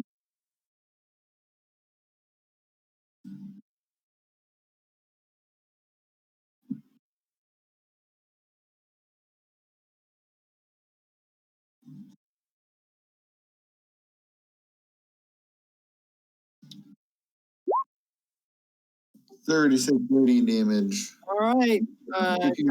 This attack. He's just gonna turn his attention from these 2 dead ones, and then he's gonna hover over and kind of try to sink it into the back of its head. Man, every time I log on here, you guys are killing somebody. Oh yeah. Wait till you find out what happened to you, Grandpa. What happened to me? You got pulled off of a rock formation and thrown into the dirt. Why? I'm not even here. I was taking a nap in the caravan like Tortogoth. Oh, I didn't hear that. I you heard that. Those 2 radiant arrows drive into this purple wormling and take it out. He only took 2 damage. Yeah. Don't be upset. Yeah, and you get your revenge. You basically used Phantasmal Force and made the guy think a giant sandworm was popping out of the ground, so he jumped off and started running away and got eaten by a real giant purple sandworm. Yeah, he's in the belly of the mama worm right now. I want to tame it. Good luck. Good luck. You better make the best roll of your entire life. What is it? Animal handling? I don't know how you're gonna possibly tame it. They're not very smart and they're extremely savage. It's not even your turn. You need to roll initiative. I did 11. Oh my! I think you get more than a +1 to your initiative roll. I do. It's plus 2. I'm not very disciplined. You do have an initiative roll of 17 because Darren was going for you. Oh, okay. But it's not your turn. I feel like Darren is actually playing my character, and I just get to loan it when I log on. He's power leveling you. You want to start picking the abilities and stuff when we level up? Perfect. Oh yeah, we're level 15 by the way. Yeah, you're level 15. Oh shit! Now I gotta do that. I sent it out last week. It's okay. You have some time. Donkey Jank, it's your turn. Be right back. Sounds good. I'm gonna go ahead. Watch out, Drax the Destroyer. You got swallowed. Yeah. So as I begin my descent into the belly of the beast, What I'm gonna go ahead and do is I'm gonna go ahead and try and I'm gonna go ahead and try and cut my axe into the purple worm and start slicing it down as I descend into the stomach. All right, Slicey, my boy. Sounds like somebody needing an antacid. Yeah, this purple worm's gonna need an antacid.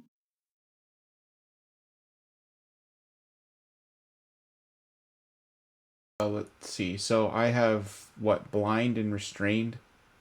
Yeah, let me double check. So you are blinded and restrained. Total cover against attacks.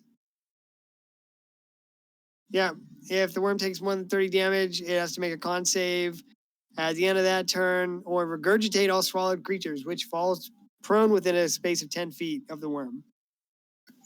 Oh shit, that means I'm gonna have to kill the guy if you get out, Donkey Jank. So do I have to roll to become unrestrained first?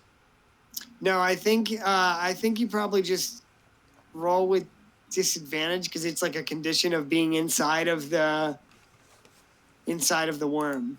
All right. Well, if that's the case, Yeah, but shouldn't you roll with advantage because you can't miss at all? I'm gonna go ahead and look it up because if that's the case, I'll just go You ahead. get what and, I'm saying though? Like he could literally swing his axe in any direction and he's hitting the worm because he's surrounded by the worm. yeah, the wording of it is really, really strange.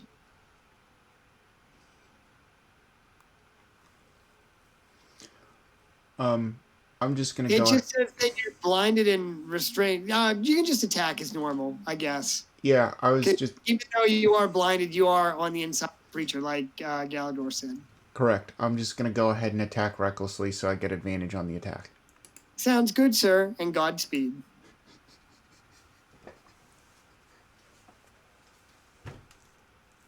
I missed both of them. Yeah. And it's my turn. Got a high AC, I guess. You rolled a 15 and a 10, right? Yeah, I just rolled poorly. Yeah. Yeah, it has being that it's the mother, it has a very. But I'm pretty sure your mom has a lower AC than you. Man, why are you bringing up my mom? Do you want to? She looks like she drops common loot. Do you want? Are you trying to get killed right now? Because this is a purple worm breeding ground. Hey, all I'm saying is I let you pet a pretty awesome puppy. Yeah, you did.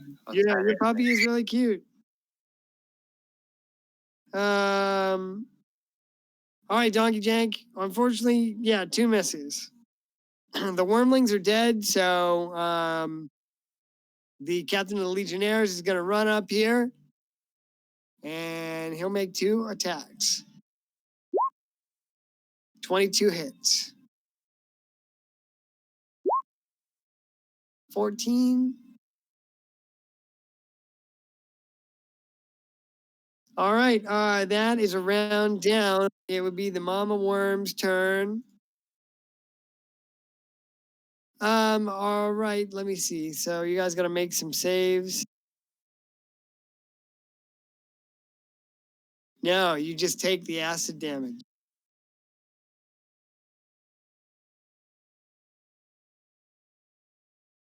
All right, Donkey Jank. 20 acid damage.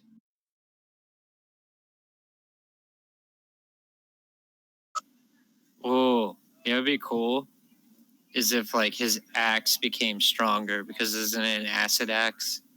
Yeah, I mean, I guess we'll see what happens. That would be cool though. All right, so it's the veteran's turn. There's another veteran down here. I think he's gonna jump down and join the fray.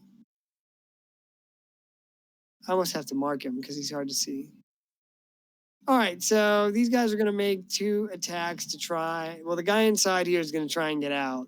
He's gonna make 2 weapon attacks.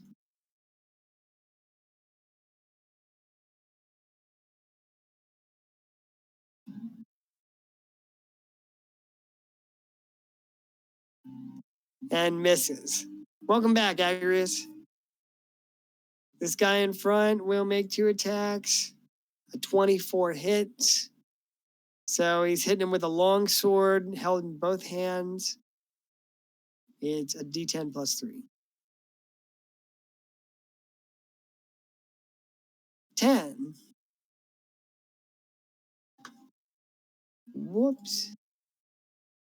Can you guys hear when I type anymore? Super quiet. It's actually keyboard, louder. man. No, you can't. Can you really? It's louder. No, it's not. Stop it. Do you get one of them RGB keyboards like a weirdo?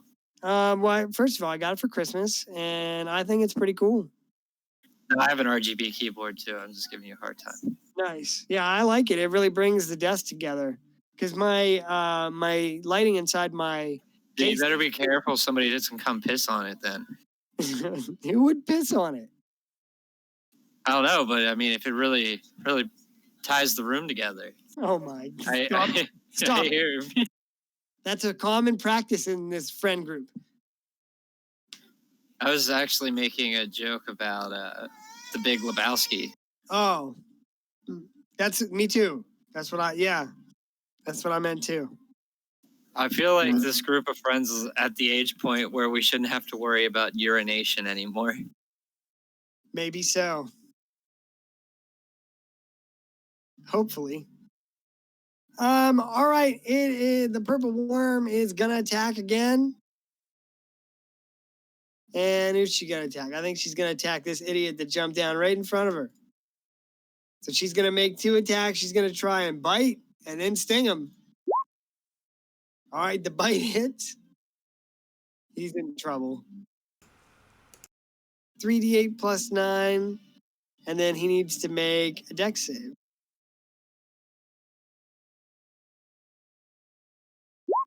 So he takes 17, and he makes a dex save of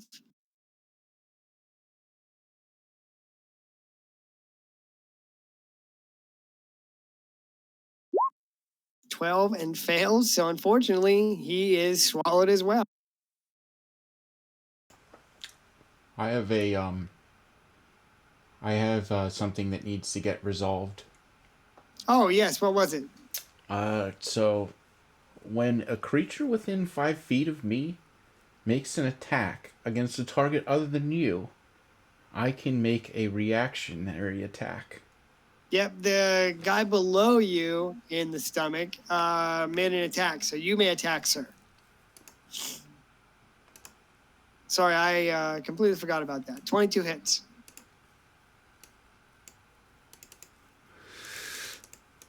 Does it have to be friendly, or can it be anyone that attacks? It's just a creature within 5 feet of me makes an attack against a target other than I. So as long as somebody's messing something up beside you, you can attack. Yep. That's pretty sweet. Oh shit. Hit. So is it 27 or 22? Yes. I have it's the 27. I have great weapon fighting style, so I re-roll 1s and 2s on attacks. That's right. That's right. Okay. Well, the 4 acid damage is 31. So the purple worm has to make a Constitution saving throw. Now, she is proficient at this, so she still fails. Unfucking believably, she fails. You guys are all regurgitated out of the stomach. Here, you land somewhere here, so you can move. You can move, Donkey Jank. It's got to be 10 feet in front of her. Wow, nice roll. It took a turn longer than expected. Oh. All right. Today's So you guys. Today's instant replay cam is brought to you by the Sentinel feat, which I acquired at the previous level up. Nice. What happened to Raid Shadow Legends? Oh, we're I don't know. You'd think that they would reach out because we are on YouTube. What are we talking about? Yeah, but we're not sellouts. Yeah, but I mean, I'm just saying, if they wanted to pay us, some cheddar cheese, that we could get some cooler shit for D&D. Sure. Anyway, I've accepted the fact we'll never actually be able to play in person ever again. This is the new norm. I mean, I like playing on Roll20, honestly. Yeah, but there's still that, like, I don't want to sound ungrateful playing on Roll20, but it's one thing, like, being able to see people's reactions and stuff when, like, something goes bad Sure. or good. Rolling physical dice. Yeah, it's the rolling of the dice and playing with minis and all that. That's really fun. Yeah, there's definitely something we said about both options. Sure. So with that, it is your turn, Galador. All right, can you give me a lowdown real quick? For starters, who was the one that pushed me?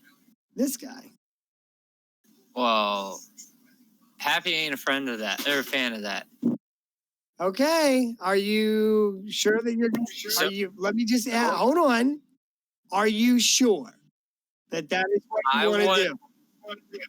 Well, I need a little backstory on, like, who these people are and what's going on. These are members of they're Dragonborn legionaries from the capital. They were dispatched to the north in search of some temple. They were separated from the cohort. 12 men were separated, and so they took this pass as a shortcut, only to learn that it is a purple worm breeding ground. Of the 12 men that entered into this pass, there's only the 4 that stand before you are left. And they have a camp in the north. They think that their commander is in the north, and if you can help them get there, you'll be rewarded. Or why did he push me? Probably because you're an old man, and he spent the last 3 days baking in the sun, considering how he's going to be eaten by a giant purple worm that ate all of his comrades, and he was in fear of his life.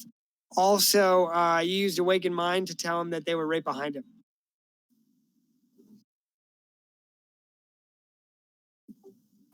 So I was played as a bad character. I'm a good guy. You were literally played the same way that you always play. Yeah, I was trying to be true to how Kyle would play Galador. Okay, well, He literally rolled odds or evens to see what you would say, and the odd roll won out.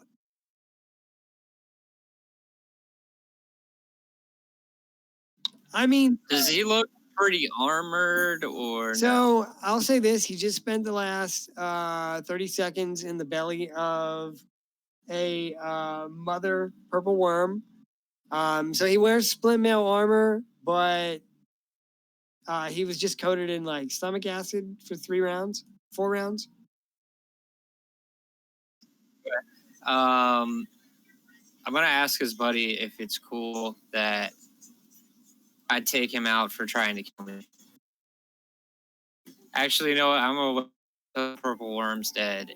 I'm gonna take my vengeance. Okay. So I'm gonna old man Pappy blast the worm.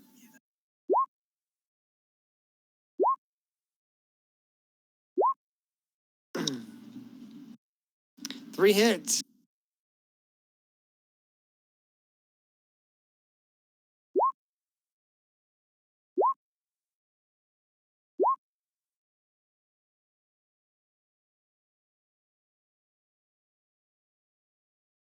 Uh, 41. Yeah. Okay. All right. Anything else? Nope, I'm gonna have my turn. All right. Agrius. All right. So I'm gonna pause the silence now since I've once I reach my destination, which I am now.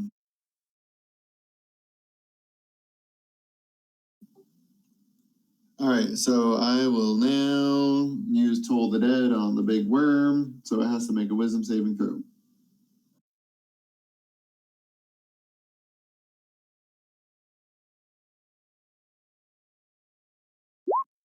Damn, 6.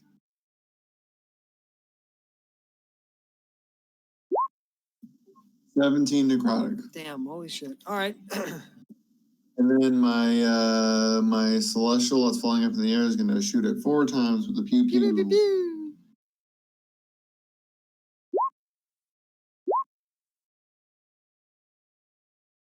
Those all hit. Damn. Fuck yeah.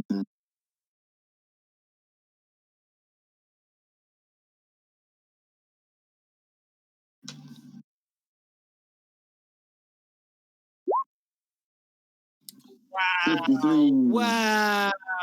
Wow. I missed that. 73. Double check the modifier on that. Because I cast it at 8th level. Oh my god. Dude. Yep, hit is 2d plus 2 plus the spell's level. So it's 2d6 plus 10 per since I cast level 8. So yep, that is correct damage. 73. Bro, that thing needs a fucking nerf. That thing needs hit with the nerf stick so hard. That's ridiculous. I mean, that's awesome damage, but wow. I mean, it was the level 8 spell, so What? I don't think it needs nerf. It was a level 8 spell. Yeah. What'd you say, Darren? I was saying, yeah, but it is level 8, so we're going to do it once a day. Sure. Damn, 73. I described those attacks. That's a lot of damage. Yeah, actually, in Seven Angel, I think it's just gonna, since I worship Tiamat, it's gonna be like a big blue dragon wobbling. So it's gonna let loose like 4 blasts of this blue fire. That's gonna kind of like make its way into her mouth and just kind of like engulf the insides. Or maybe not. No, it's high up, so probably hit the top of her head. But she just kind of bursts into a whole bunch of flame.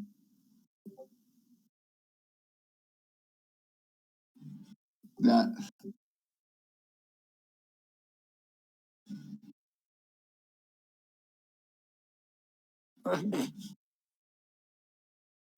Oh my god, yes. That. Okay. All right. Well, yeah, I guess the inside of the purple worm is immolated in this blue fire. Yeah. Nice. After you, it is Donkey Jank's turn. Okay. I'm gonna pop recklessness and charge, and then go in and do a mortal strike crit, and then spam execute. Okay. So I'm gonna go ahead and recklessly power attack the worm. Mortal strike. Overpower. 2 hits. All right.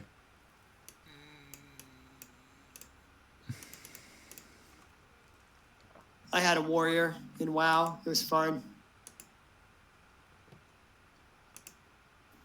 I heard Mortal Strike works really well on Paladins. Yeah, I heard that too. I heard it works really well when they try body.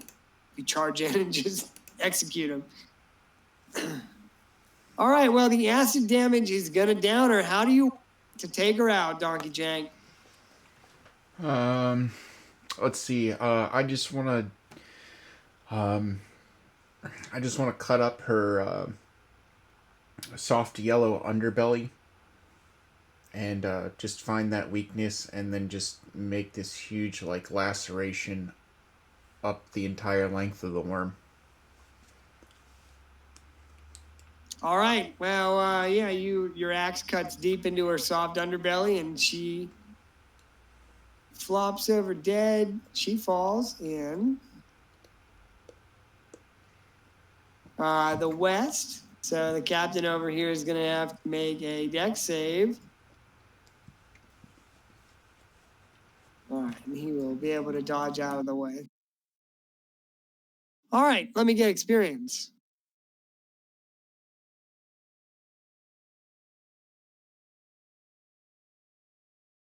The wormlings were challenge 6, and the purple worm is a 15.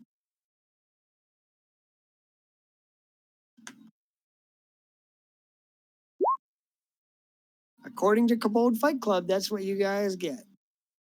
Right. So it's 35.20 per player. If you wish, you could maybe harvest some stuff from them if you would like.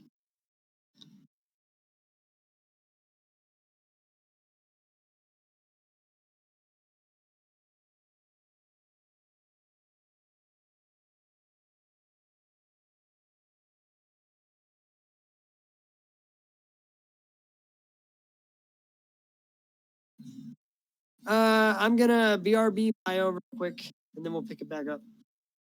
Cool.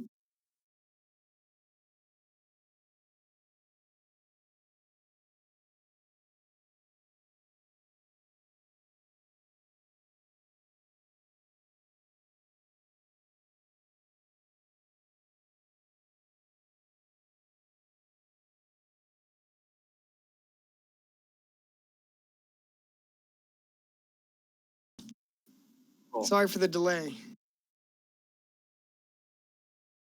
Better be. Well, I'm not now that you said that. How about that?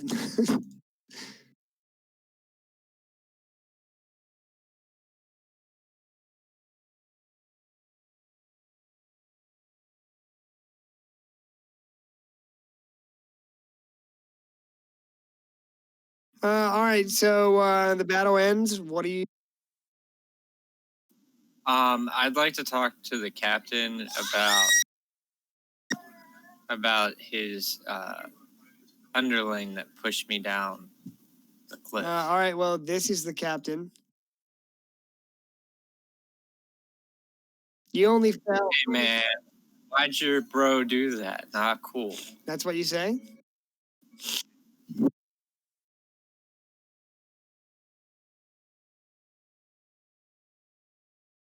Is that what you say? No, I'm just gonna ask him why, if he gave the order to push me or if the guy was acting on his own free He will. said that he gave no such order, but he would ask that you excuse his conduct. He's been baking in the sun for 3 days in fear for his life, and seen 8 of his companions suffer a fate worse than death, which was to be devoured slowly by a purple worm.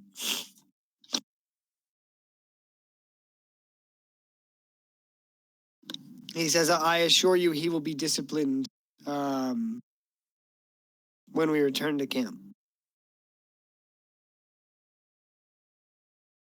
I'm gonna request that I discipline him. He says that is not the policy of the Legion. However, perhaps the commander will let you witness his punishment until you are satisfied. Attacking an old man is a cowardly move. You should want him in your He ranks. nods in agreement. He says he nods in agreement and turns and looks at the Legionnaire, and he says, I certainly agree that it goes against the Legion standard. However, it is not up to me to dismiss him from our ranks. But you have my word and my honor that he will be punished.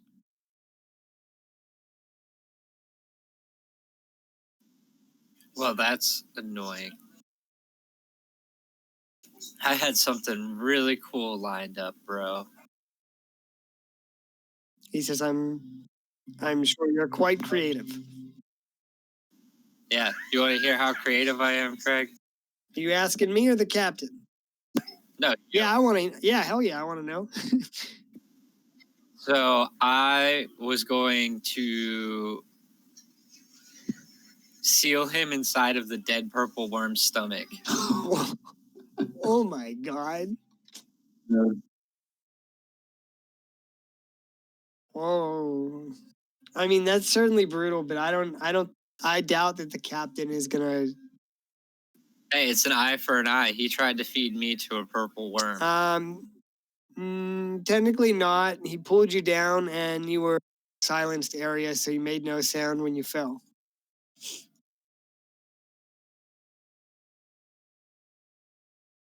So you fell here. You were here. He made an athletics check to pull you down, which he rolled a 20, even though he rolled a 25. So he pulled you down and climbed up, but the effect of silence ended right here. So you were still within the zone of silence. So you fell, you took 2 damage, and you were knocked prone. So you just hit the dirt for a second. Well, that should be a millennia in his time then, because he's a worthless piece of shit. Melody did kind of technically get his revenge when he made the guy jump into the sand. Oh, don't worry. Don't worry. You definitely did. Yeah, it was definitely, he definitely suffered the worst of the 2 fates. Like you hit the dirt for a second, but when you got up, you used what was it? Phantasmal image? Phantasmal Force. Yeah, phantasmal force. And he believed that this was the gaping maw of a purple worm. And in his horror, he fell backwards out of silence here and was then devoured by the purple worm almost immediately.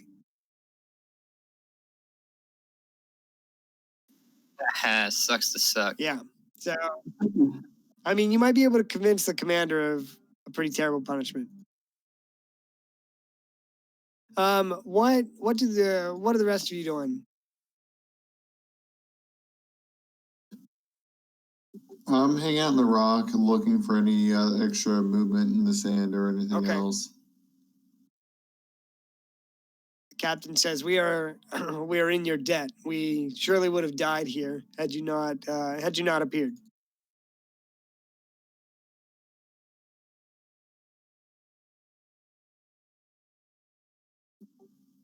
Oh, I'll go over and I'll use Healing Touch on the wounded guy at first level. Okay.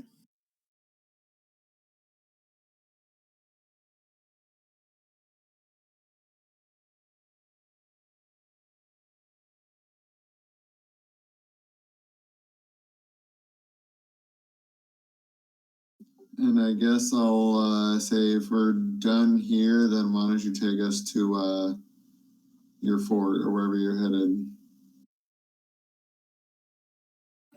He says, "Certainly, but do you have any water?" As a matter of fact, I do. I'll water. Yeah, I have endless water. Yeah, so I'll use my decanter and give him some water. All right. And doppelgangers. They both like water. All right. Well, he takes the decanter with thanks and begins to drink from it, and then he passes it to his men, who eagerly drink from it as well. I'm gonna ask that they not give water to the guy that pushed me. He does not obey your request. Yeah, they really don't know what they're doing right now. He says, "I understand your concern, but these are. I'm not going to let this man thirst to death because you fell in the dirt."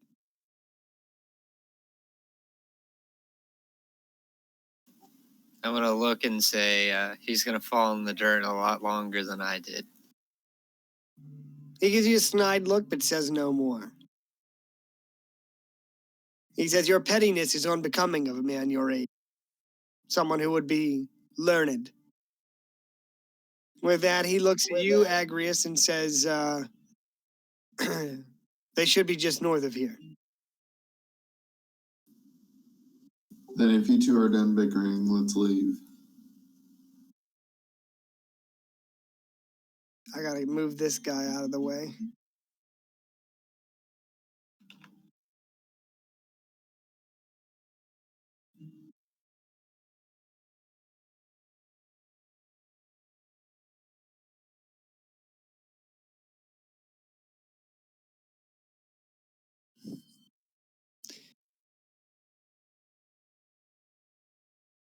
Okay. Oh, wait, question for Donkey Jink and Kyle. Did you guys want to, this is here. I guess we can go to Fort first, but I think we can still explore these ruins.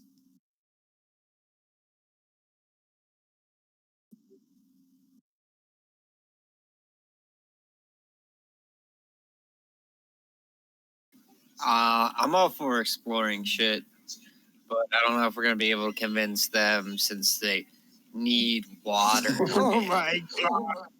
I would like to get back to camp. We go here. Takes 2 whole damage.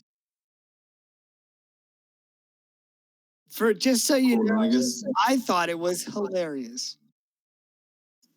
Well, then I will destroy the world you've built. That's good. You got to survive to the end of this campaign yet, Bubby. You don't need to create a big bad. It's me. Now that I do believe.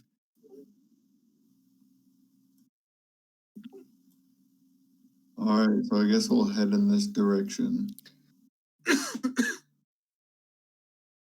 All right, so as you travel on, the captain asks, where you hail from, what brings you to the desert, especially these parts. He says he doesn't see many outlanders in the Black Scale Dunes. I'm gonna nonchalantly say, crap. What was the name of the city we were in? The Dreadmont. The Dreadmont. I'm gonna nonchalantly say that we overthrew the rule in the Dreadmont. He laughs. He does a hearty belly laugh, as if that's the most absurd and hilarious thing he's heard in days. And he says, "Oh, gods," he says, I never thought I'd laugh like that again. He says, "You're a funny one, old man." He says, "You couldn't overthrow that." He says, "You couldn't overthrow that fort with 1,000 men." I'm gonna look at him and say, I guess you need to get some better soldiers, huh? It would take a literal temple to. Yes. It would take a literal temple of soldiers to take out the Dreadmont. Nothing, I don't know. Nothing but aside from someone summoning a giant temple and dropping it on the ground. Yeah, it would take an act of the gods. Well, let me tell you about my friend over here, Bubby. He says, even if that were true, those furballs can't live in any sort of peace of their own. They're too lazy, unmotivated. I'm going to take that as a racial slur and say, good sir, all souls are equal. Oh, Great old one. All right, you guys should actually be outside of the camp. I wanted to make this map a little bit bigger, but this was just the map that I pulled off the net. All right, so you travel on through the night, and in the distance you spot the soft glow of campfires against the night sky. And as you draw nearer to the encampment, you quickly discern that this is the Dragonborn encampment that you were told of, military encampment. As you approach, the captain says, let me go first. Actually, it's this guy. He says, let me go first. I'll do the talking. So he approaches, and the guard in the tower levels a crossbow at him and says, halt. The captain holds up his hands and says, at ease, friend. And he says, it is I, Rulgax. I have returned with members of my patrol, thought lost. While we're 12, we are now but 4. Yet we return. He says, the Emperor watches all. The Emperor's eye watches all. I'm going to look at Agrius and ask him if they're talking about Sauron. So from your time in the Dreadmont, you would know that is that's a saying amongst the Dragonborn. that the Emperor's eye watches all. The guard says, Rugrax. What did I say his name was? Rulrax or something. He says, it's good that you're back. The commander will want to speak with you. Who are these outlanders? He says, these outlanders saved our squad. I would not be here without them. I told them that the commander would give them a reward. He says, very well then. You may continue through the camp. So with that, Rugax turns around and he says, let's go.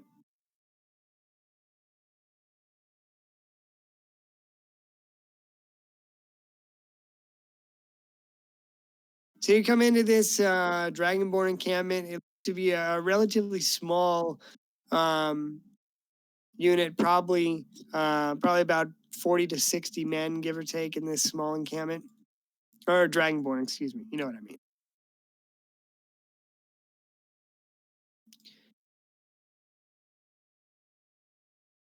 So you enter the camp.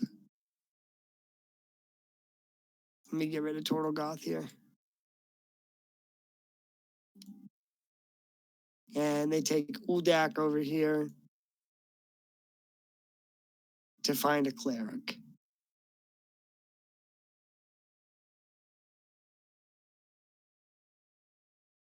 All right, so the captain beckons you to follow. The camp is a bustle with activity. Men are seated around fires, cooking dinner, drinking, swapping stories, or singing songs. So the captain walks up to the main tent. There you see a large red dragonborn with gleaming glass armor standing before you, talking to one of his subordinates. At your approach, he turns and his eyes widen in recognition and says, Rogax, is that you? By the gods, we thought you lost. And he says, it is, Commander. He salutes and says, the Emperor's eye watches all. He says, by the gods, I am fortunate enough to return to duty, although I lost 8 of my men. Now, we wandered into the breeding grounds for a group of purple worms. And he says, we surely would have died there. He had duty. We surely would have died there had it not been for these outlanders that came to our aid. He says, I promised them that they would be rewarded for our safe return. So the commander turns and appraises each of you, and he says, you have my thanks. Who are you and where do you hail from? I'm just gonna tell them that we're champions of the arena. The arena?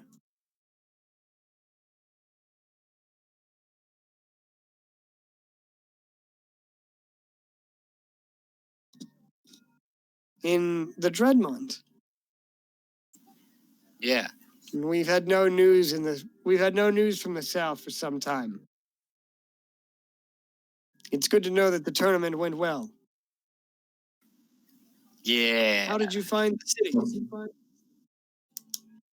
Oh, it's I'll say, great. go ahead. What's that, Agrius? Oh, I'll just say it was great while we were there, but unfortunately we had to leave shortly after the tournament, so we couldn't stay long. He says, a pity. More's the pity. Hopefully you can return someday. Yeah, the governor owes us dinner. He says, you heard it's lit as fuck. He says, oh, Torm. He says, I can't stand him. Oh, why not? He says, forgive me. He says, a slip in decorum, nothing more. Okay, I thought he was kind of an asshole too. He gives you an interesting look and says, we'll speak more. Let us share some wine.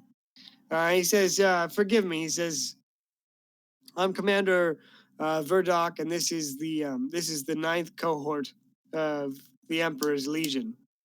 We've been sent out here to the north to investigate the appearance of some mysterious temple, but our interactions with the locals have left us scarred, beaten, and bloody. He says, I suppose I should see about your reward. So he whispers Ask him to tell us more about these locals. Okay, so he whispers something to his aide, who disappears within his tent.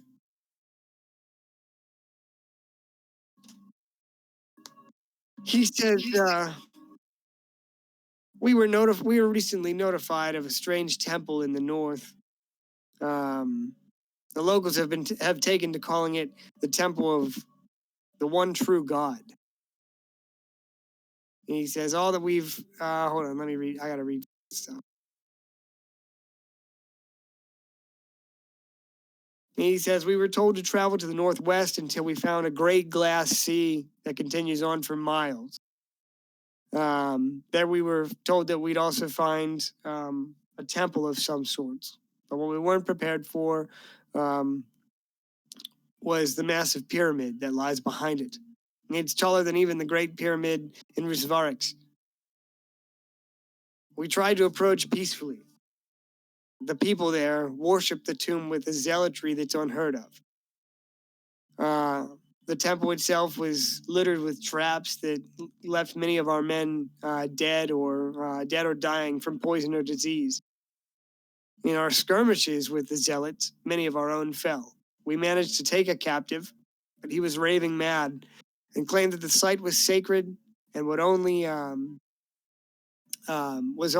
access was only permitted to those that he called the chosen.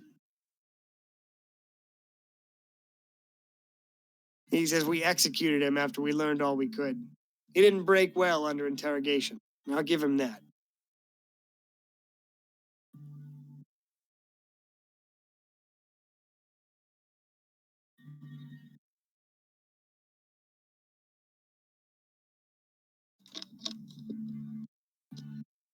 Does that answer your question? Yee. He says it's always surprising when the rabble put up a fight against the Legion. They will inevitably fall, even if we have to bring 100 legions out here. But the Emperor wants to know what's inside that tomb, and so we are obliged to find out. We follow orders. And with that, his aide returns with a satchel. He says, for your troubles and for saving my men. So I don't know who wants it.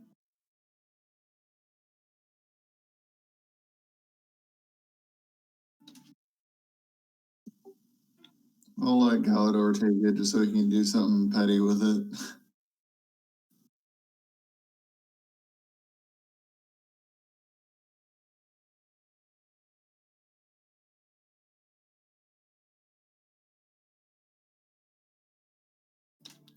Galador, are you taking the? Oh, he might be AFK. I'm just chilling until I can go get drunk with that guy. Okay. So he's offering a satchel of goods. Do you take it? Sure. Why do I feel like it's a mimic? It would be kind of a dick move for him to. Yeah, well, you know what else is a dick move? When you're ordinance push people off cliffs. I mean, I guess that is correct.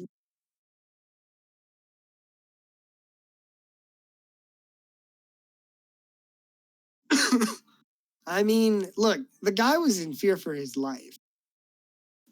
You know how many life or death situations we've been in? No excuse. Literally, everything in this world is trying to kill you somehow. That's true. All right. Well, it is a small satchel filled with gemstones worth about 3,000 gold pieces, copper pieces. gonna toss one at Donkey Jank, just like one of the gems, and say, "Here's your cut." You guys. I'm going to catch the gem and look over at the Dragonborn and say, now that we have our reward, it is time for your reward.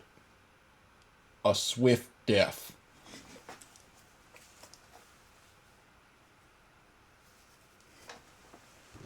Who do you say that to?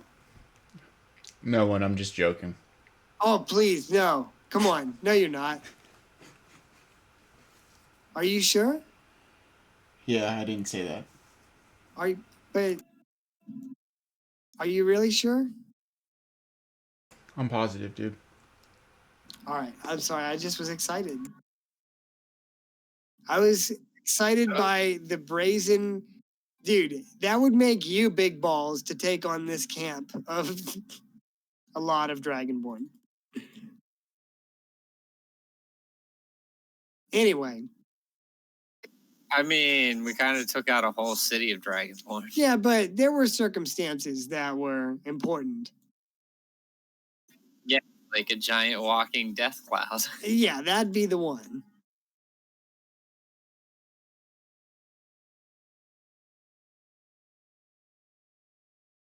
All right. So he gives you the satchel and he says, with that, you are free to stay in the camp this evening. Make yourselves welcome amongst the men. If you're hungry, we have food on the fire, and drink to spare. You can rest safe here.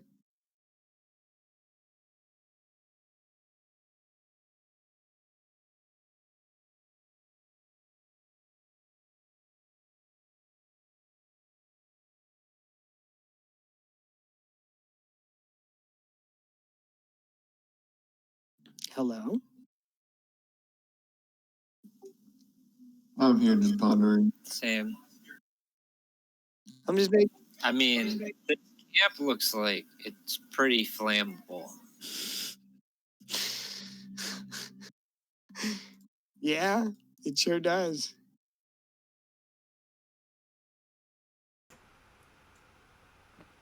Hey, question: what happened to arson guy? Dane DeMar? Yeah. So when you went to the governor's mansion, you left him at the inn with the Thieves Guild. So you're not sure. Maybe you'll find out again. I'm not sure. You guys still have to meet with. He's a thief and an arson. What? So Dane DeMar is a thief and an arsonist. Sorry. I'm going to. Can I cast the spell? Sure. Yeah, you can. I don't know. I'm going to cast message, and I'm going to message Dane Damar, and I get basically, I think it's 27 words, and I'm just going to be, I'm going to say, we're in Northeast Rusfar, where are you? And then he can also respond with 27 words. So he just says. Apparently, Darren ran out of words. He just answers. So he would just speak his answer, and it would go to you.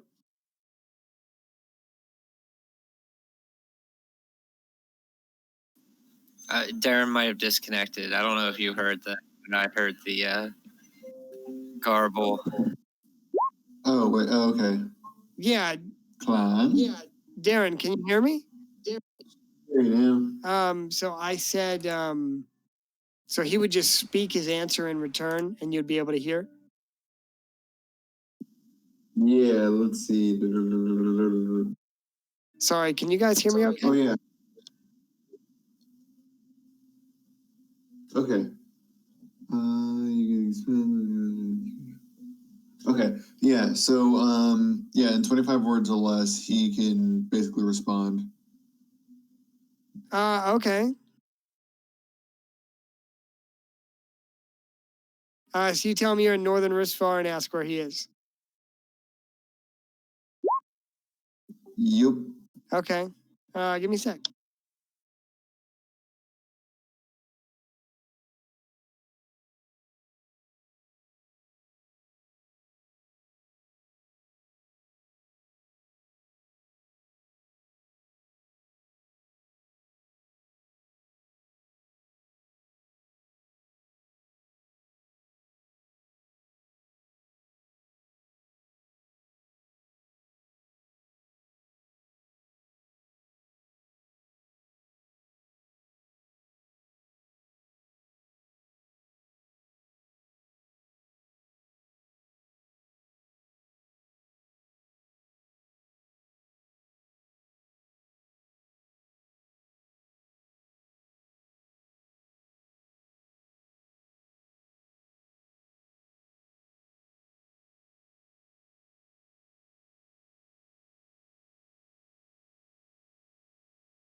I know I spelled Thieves Guild wrong.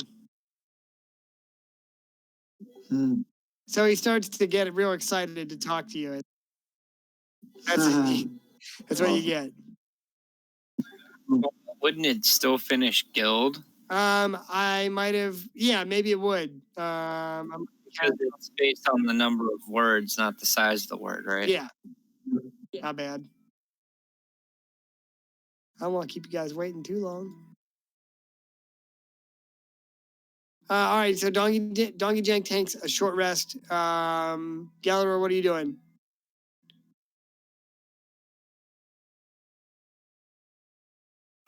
I guess. Yeah, I'll relax too. All right. Well, you guys can move freely and do as you will.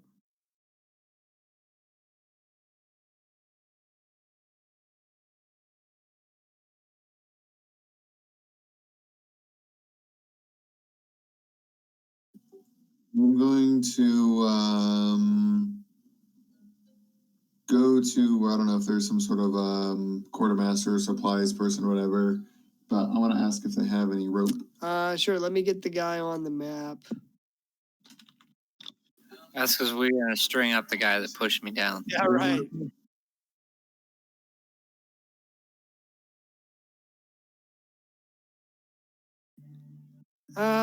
Yes, there is a green dragonborn, and Darren, he's gonna be probably about here-ish. Quartermaster's tent. Cool. So you come up and he's just kind of snacking away in the evening. He says, "Welcome, Outlander." Thank you. I was hoping you could have some rope I could buy off of you. He says, "I have 50 feet of hempen rope. It would be 10 copper pieces." I'll throw him a gold and thank him for his time. He takes the coin and bites it just to be sure, and pockets it. Says, "Thank you, Outlander. A pleasure doing business. You as well. May the Emperor's eye watch over you." I'll nod to say, Emperor's eye. All right, so you get 50 feet of hempen rope. Was there anything else you wish to purchase? Because he has some goods. Yeah, what else you got? You got anything that stands out? Anything special? I'm glad you asked.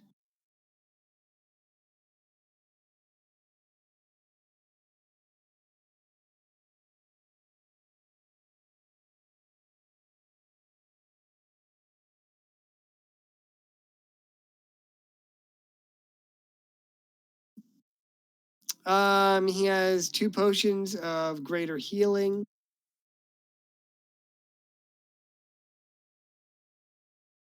+1 shield.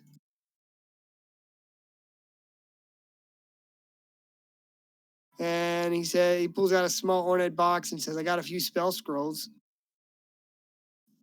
What you got for spells? So he flips open the lid.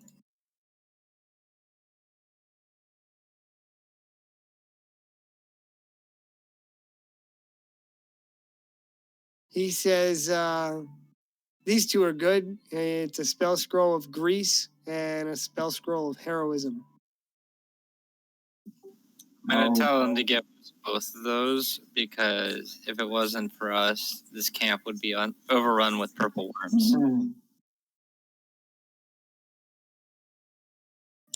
So he fishes around, pulls out another one. He says, "Trader came through a few weeks back. I pulled this off him. It's a spell scroll of Unseen Servant." All right, I will. I'll buy all 3 spell scrolls. All right, so it was Unseen Servant. What did I say the other 2 were? Grease and heroism. Grease and heroism. Nice, dude. I like how he's like excited for us when he's the one that picked the spells. I am. It is exciting. He says I can part with all for 400. Okay, you got yourself a deal. I'll give him 400 gold. Okay, so he takes him from you, and he says, "I like you, Outlander." He says, "If you come through these parts again, stop by." I absolutely will. He says, "The way this expedition's shaping up, looks like we'll be here for some time."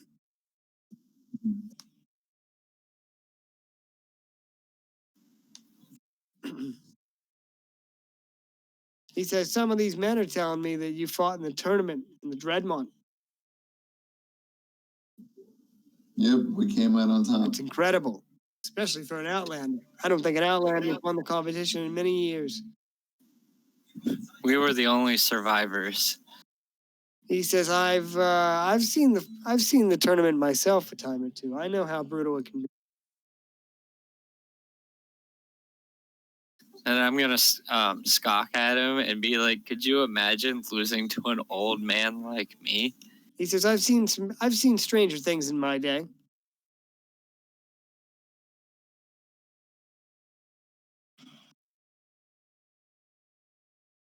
All right. Well, what do you guys want?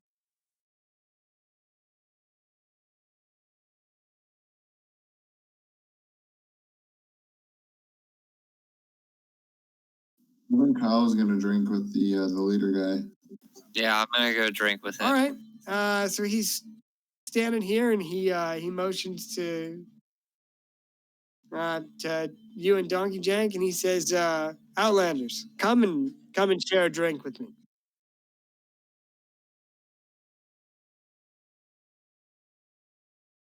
I'm gonna walk over and we just drank it in this town. Yeah, probably. It's probably the nicest spot in the camp, to be honest.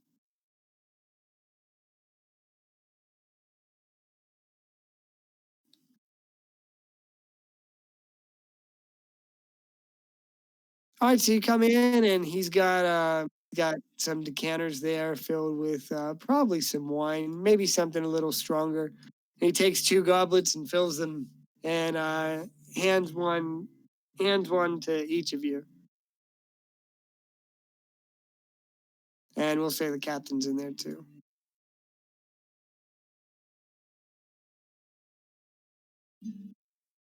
He says, what brings you to the Black Scale Dunes?" Pleasure and fame. Did you say pleasure? Yeah. Pleasure and fame. He says, I haven't known too many to take much pleasure from the dunes. There's fame and fortune to be had, no doubt. Okay. Yeah, you come in as well.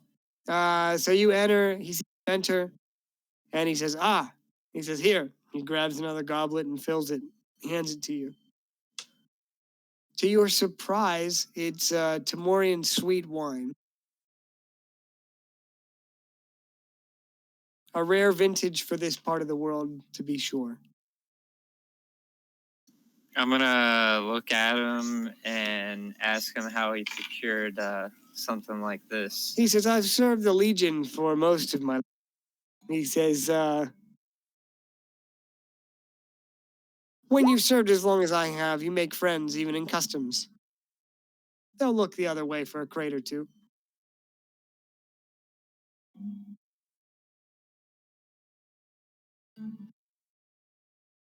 He says, traders, so at this point in history, the Aurelians don't permit trade from the Dragonborn into their country. So the Dragonborn would have to make this really long trek through the grasslands and into Timoria, unless perhaps an alternative way is discovered at some point. Yeah, you like that? It certainly wouldn't be unheard of to get goods from Timoria in Rusfar. I just think that it would take a really long time given the length of the journey. So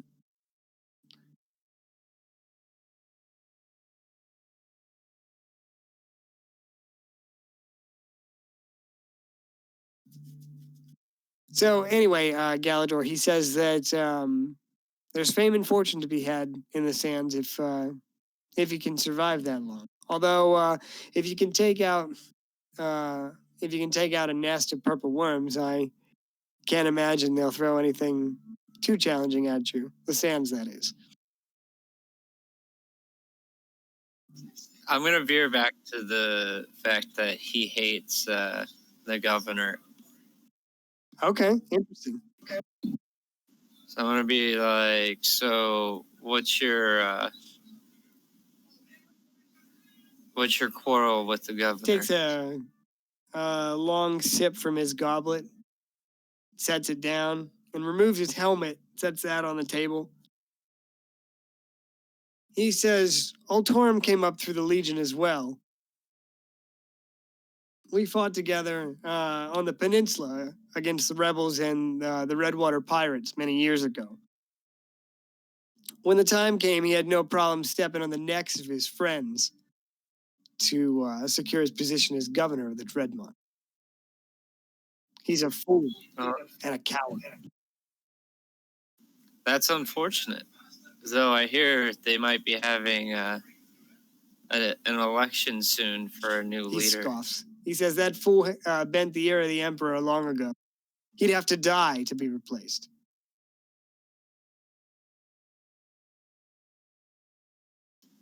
Just keep your ear to the ground. I have feelings about this. He stares at you for a minute before breaking into a smirk, and he clinks his goblet against yours and says, "I like you, Outlander." He says, "For an old man, you've got fire in you." And he takes a drink of the wine, and he says, "I think I got a bottle of the harder stuff around here, if you Outlanders can handle it." My response to him is, I've been known to occasionally put the fire in other people too. He laughs. What about the rest of you? What do the rest of you talk about?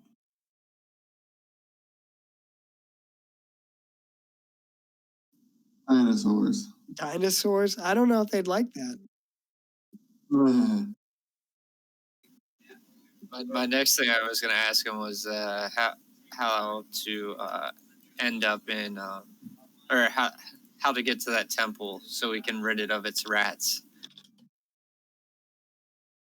The temple of the true God? The one true God? Yeah, the great old one. He says, are you sure you'd want to be going there? I'm going to say you need in there, don't you? We do.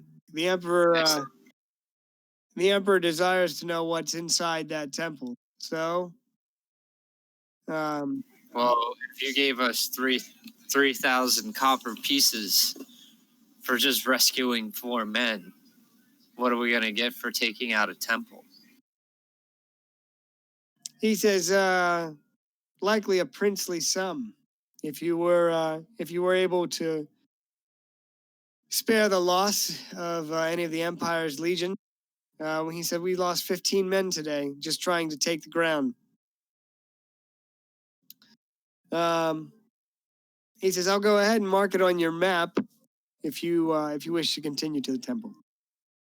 And with that, he pulls out a dark colored bottle and holds it up against candlelight, and he says, Rusvarin fire whiskey. He says, this will put the burn in you.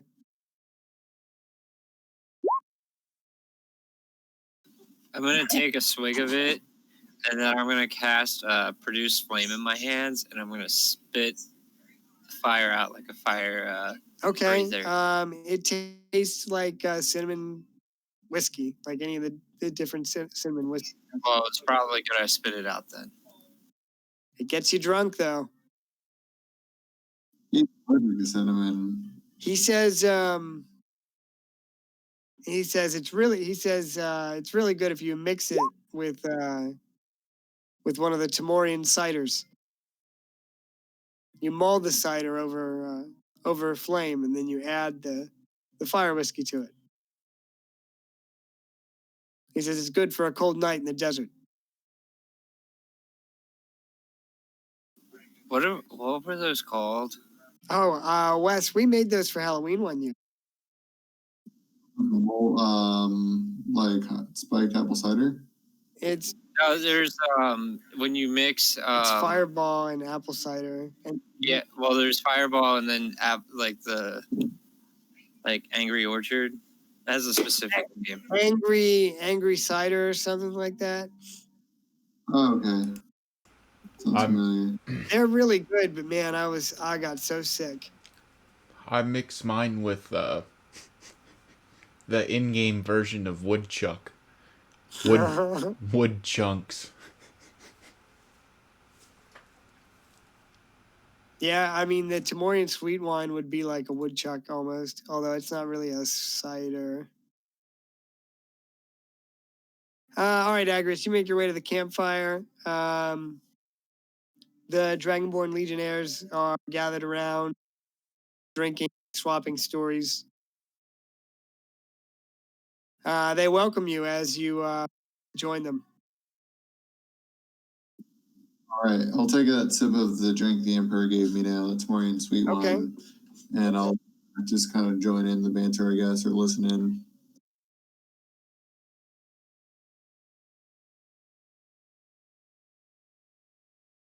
All right, so the sweet wine would taste like.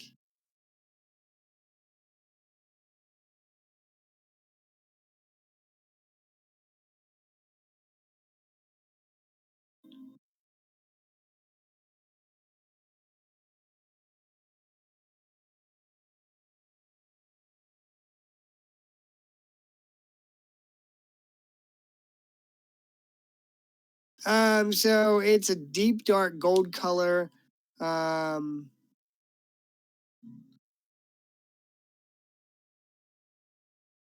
It just has a sweet and delicious flavor. Oh, I don't really drink wine, so it's difficult for me to describe.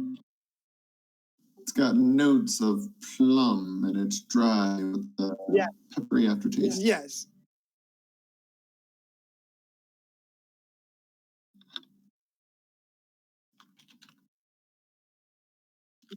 Cool. I got nothing specific, so we can go back to the other guys. I'm pretty much good. Okay. All right. So yeah, you just move to join them. They welcome you, and you begin, conversing, eating, drinking, swapping stories. I don't know. Many of these men hail from other regions, the capital, or the wastes further west, Rhyme Wharf, or some other sort of coastal town. Galador inside the tent. The commander marked the location of the temple in the northwest. Oh, interesting. All right, Donkey Jank, are you having a drink? What are you doing? Yes. Donkey Jank is definitely partaking in drinking. Heavy drinking. Heavy drinking. All right, do we need to break out the inebriation rules? No, because remember, Donkey Jank has game breaking resistance to alcohol. That's right, he does. All right, well, engage in your engage in your binge drinking to your heart's delight. He's literally immune to getting drunk.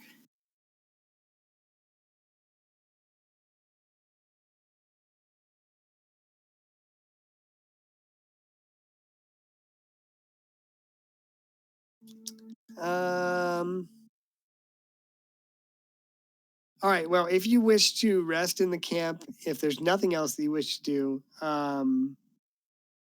you could do so.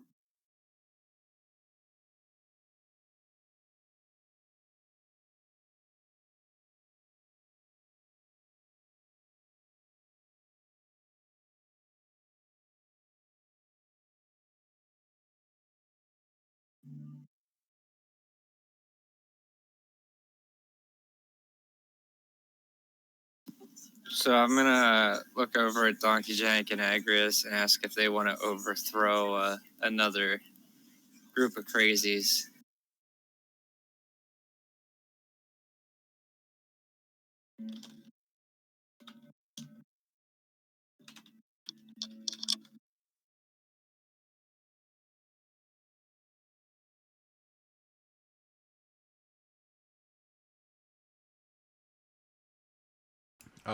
I'm gonna go ahead and make a slight gesture, looking around and asking if he meant these particular Dragonborn. I meant the temple, so we can get money from them, and then we kill them after we come back. Okay.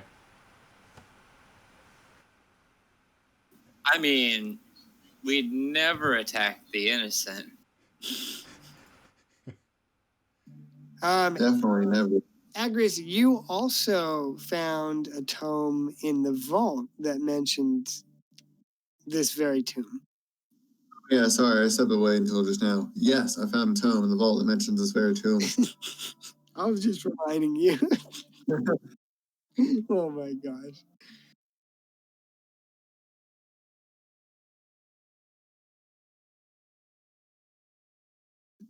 Yeah, I'm trying to find what I have on the toe. Oh, apparently I didn't write down what you told me, but it definitely told me about the tomb.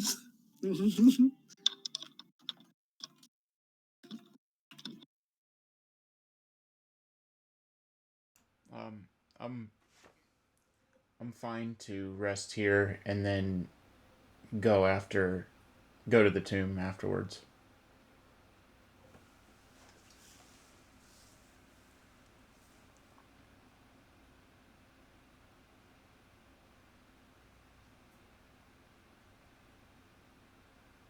We'll do it. It is the end of the day anyway for us, so we should rest until the sun goes down again. Oh yeah, because we're up and moving at night, aren't we? Yeah. Because it's too hot during the day. Correct. What is this fucking Florida or something? Dude, it's the desert, bro.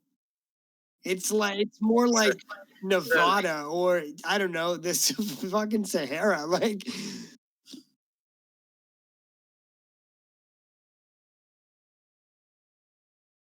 Florida is not the desert. It's just a subtropical climate.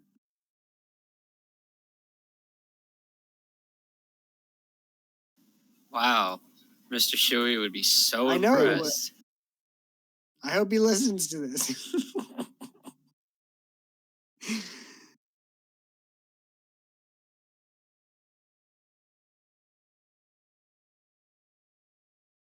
All right. Well, let me know whenever you want to go ahead and rest.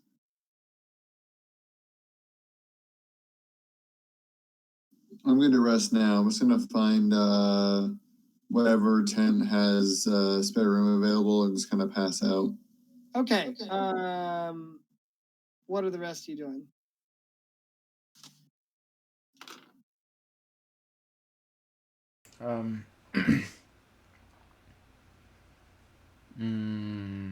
I guess I'll take the last watch or whatever. Make sure no one steals anything. Okay, interesting. I was going to inform you that you wouldn't have to necessarily take a watch here. Okay. Oh, we're all taking a watch. I don't trust these dragon-looking motherfuckers. Okay. All right, so you guys are gonna go ahead and rest. With that, I need to speak to Galador real quick. So drop down to the tar pits, Galador. All right.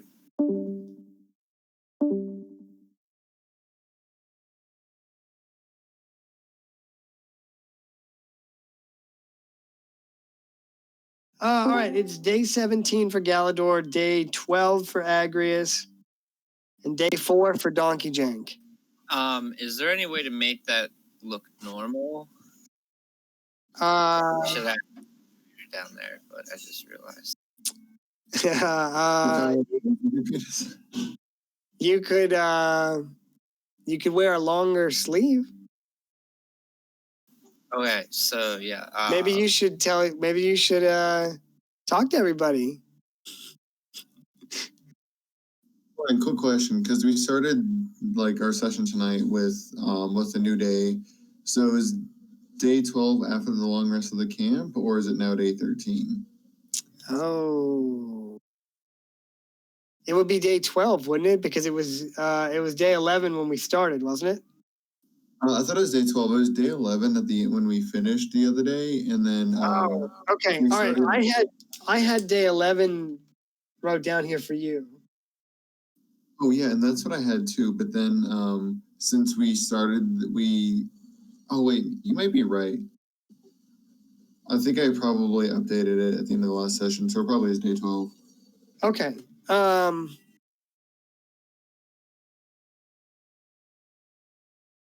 Sounds good, Galador. All right, day 12 for Agrius and day 4 for Donkey Jank. Donkey Jank, give me a second, please.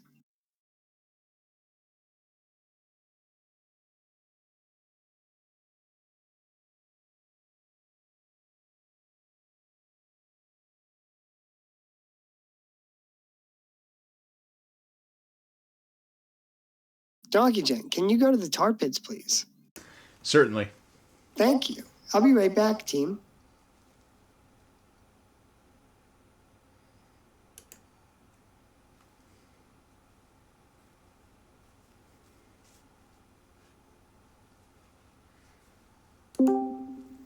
Donkey Jank.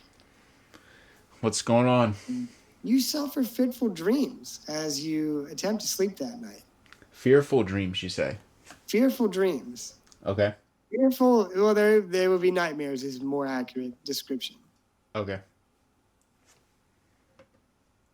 In this dream, you're walking somewhere familiar. Explain, you're from a village in the mountains, correct? Yes. Okay, so you're walking through your village. Takes you a moment to gather your bearings, but as you walk through your village, passing by friends and neighbors, things seem familiar but somehow different. Everywhere you look, you can see, like I said, friends and neighbors, though you feel as though they avoid you. They avoid your gaze. Finally, after some time, your closest kin or childhood friend rushes to greet you. Though as you look upon their face, you find that their features are blurred and distorted. And panic washes over you as you realize you can't remember anyone's names. You reach out to grab a hold of your friend, but when you try to talk to them or touch them, they shirk away and cry mournfully in terror. What do you do?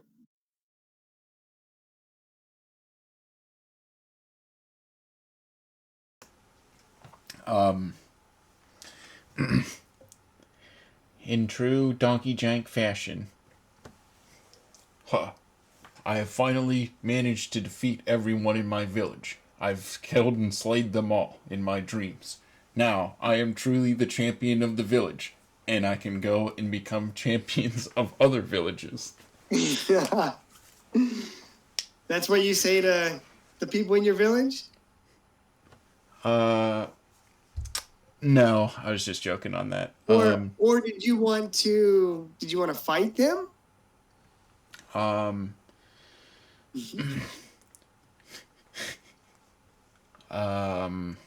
I don't want to fight them. But I guess Donkey Jank would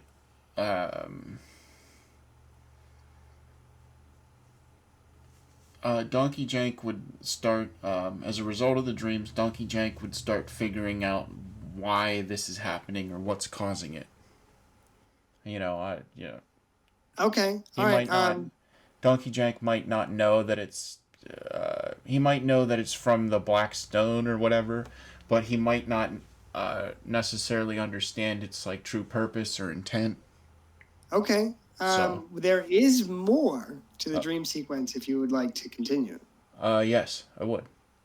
Okay, so as I said, your friend or closest neighbor from your village, as you reach out or, try to examine what happens next, anytime you make a move towards them or do anything, they cry mournfully and shirk away in terror. So as you look on, all of a sudden, a sickening horror fills the back of your throat as your friend standing before you suddenly begins to combust. Their agonizing screams fill your ears before being silenced as they crumble to ash before you. You feel a rush of revulsion, but do not look away. Around you, the village begins to transform. Buildings on fire. The screams of the dead and dying echo around you. Smoke burns in your eyes and chokes your throat as the pounding of your heartbeat echoes in your eardrums. For the first time in a very long time, fear grips you as you remember your childhood home. Do you have a mother? Is your character's mother still around? No. For Donkey Jank, probably not. Okay. All right. Well, you begin to race through the village towards your home. You rush through the awning and open the door to find the woman that you knew to be your mother. She looks at you with sad eyes, and then a confused recognition, and finally terror. From her terror, a voice echoes within your mind. You have power if you wish it. Behind you all at once, lightning crackles across the sky as it turns blood red. The sun itself begins to fade into darkness. Your burning village falls away. Make a perception check.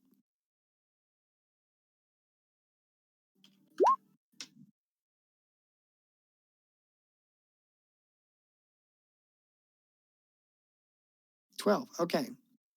With a 12, so your village falls away, and you find yourself in darkness.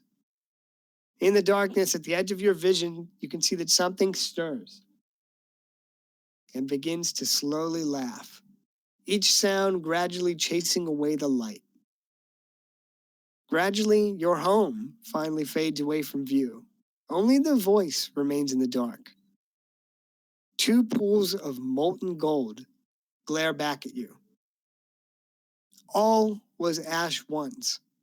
All shall return to ash. They shall inherit nothing. And the voice bites at the last word. None shall know sight. The voice goes silent, and you are surrounded by darkness. In the distance, something illuminates in a pillar of light. What do you do? I'm going to start walking towards the light. Okay. So you approach, and as you approach, you discover the beacon, like the one that you saw at the Hulani Druid Temple. Suddenly, in your hand is the black stone, and it hums with a radiant purple energy. In your mind, once again, you hear, "You have power if you wish it," echoing once more in your mind. You awake in a cold sweat and are not well rested. You suffer one level of exhaustion.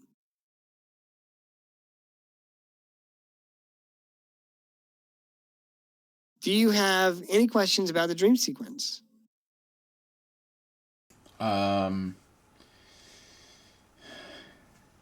Was there any chance for me to have some like dialogue options with the voice that I was?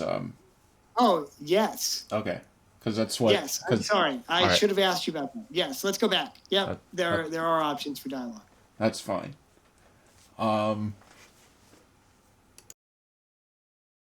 So I guess after the voice, says, you can wield the power if you so choose. I'm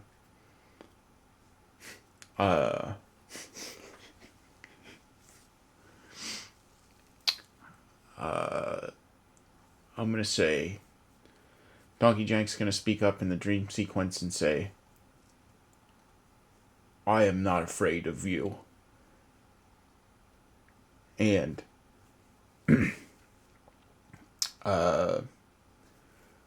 let's see. Donkey Jank's gonna say, I'm not afraid of you.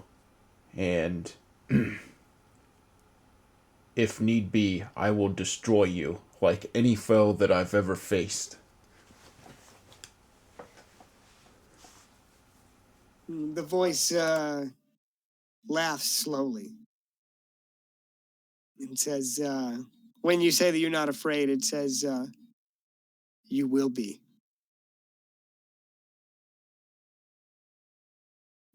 Not if I give you to the turtle and have him eat it and shit you out. oh. Oh, man. All right, well, he says, we shall see, mortal.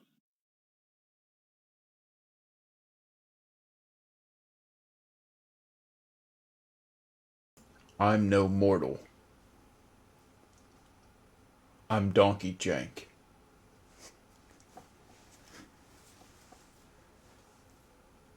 Once more, the voice laughs slowly before growing silent. It says, we shall see.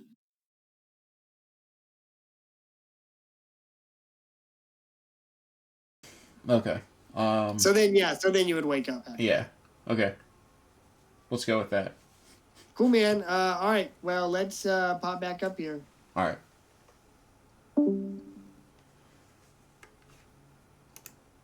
Agrius, are you around? I think Agrius is eating. Yeah, probably. I'm back. Hey.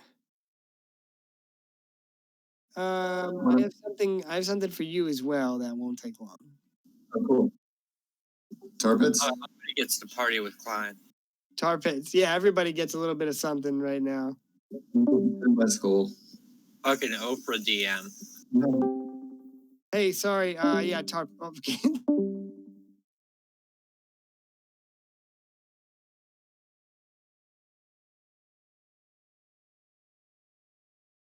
Back. Oh, I thought you got canceled, Oprah. For giving that up, you don't know what people are getting.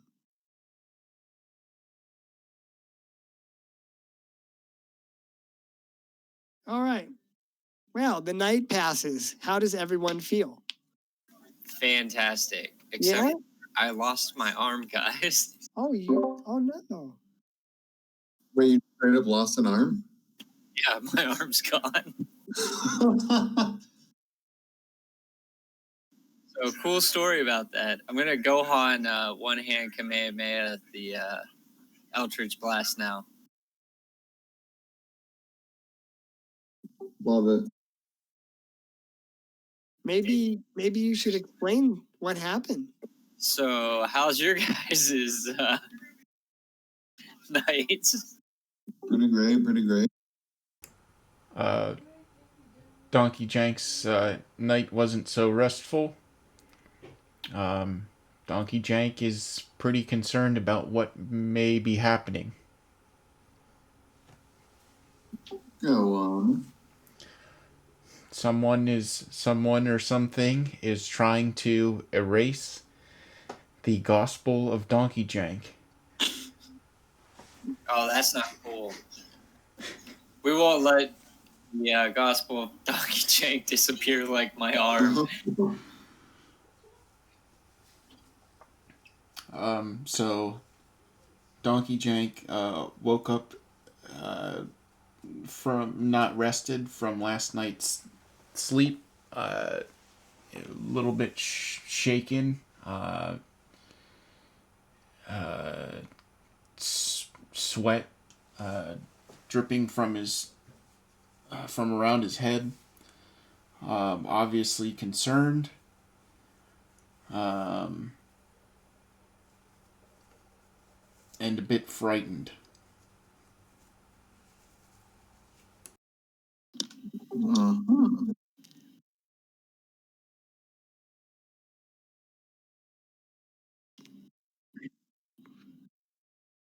Donkey Jank's concerned that if the gospel disappears, he will no longer be able to teach a new student the Donkey Jank technique.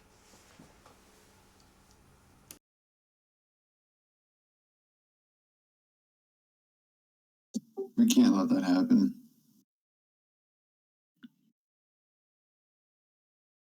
The gospel of Donkey Jank lives on in all of us, whether we know it or not.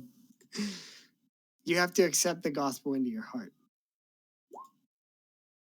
You...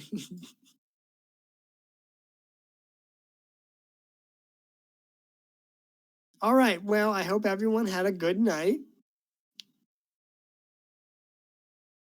Yeah, my elbow pain in my left arm's gone. Well, that's nice. That's good. Oh, good. That's good.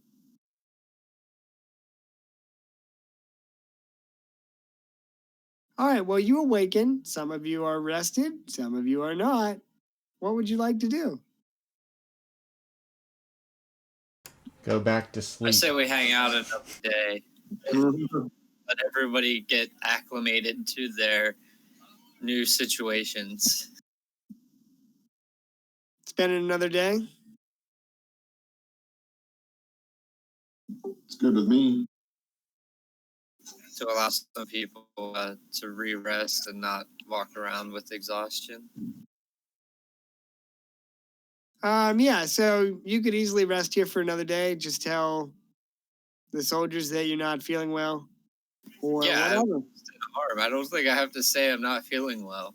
I don't know how they would feel about your arm. I wonder. I feel like most people would be a little concerned that I went to bed with an arm and now there's just no arm. But I'm walking around like everything's okay. Yeah. They're like, did he have the arm the whole time? You should walk out there like your stump of an arm. Be like, what the fuck was in that drink last night? I start messing with him. Is it a stump, Galador? I guess. I don't know. I haven't really looked at it. It's just not. I don't know. I don't know if Why is the GM throwing shade on me? I'm not. I'm just if anybody looked at it, I don't think they would call it a stump.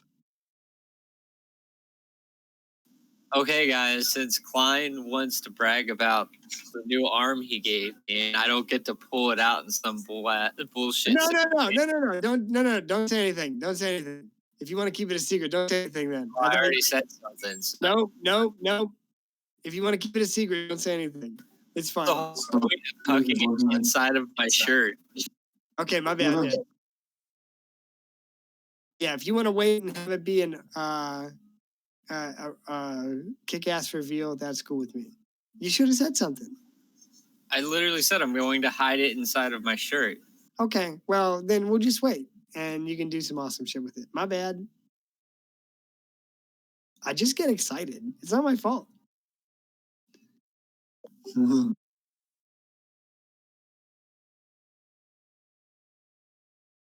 All right. Well, you guys want to rest one more day? Unless you're doing anything different, we can just skip to the rest. Yeah, we're just gonna be bullshitting, you know. Just show up at 420 with a case of beer.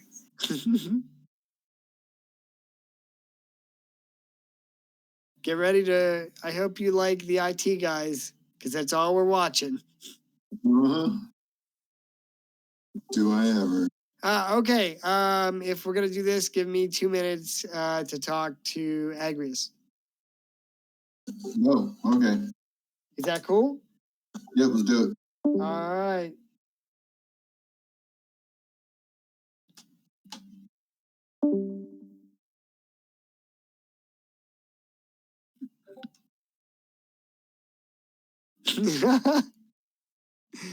Definitely. All right. So in the morning, the camp is, camp is breaking and people are having breakfast and all that. And captain comes by to see how you're feeling. I show him my stumps and that I'm missing 2 arms. Not the done. I cut them off myself.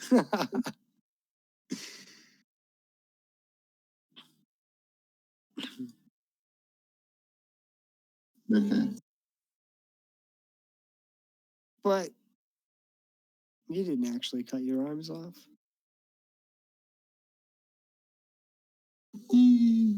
Okay, so I'll. What did he say? He just comes by to see how you're feeling. Never better. I'll get dressed and don my armor and get ready to greet the early evening. Okay. Yeah. So the brutal sun dips below the horizon and gives way to the blessed cool of the evening. And you could move if you wished. If you are ready to leave camp, we will. Ooh. Oh yeah, that's right. I got 3 days. We got to get Dave to roll his divine intervention. I don't think he's getting on tonight. All right.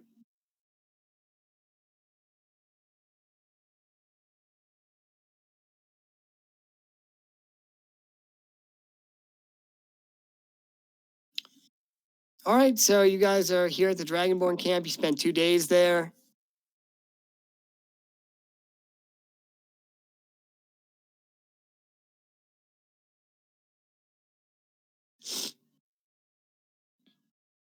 You could, All right. Yeah, you can move it. You guys ready to make your way down here?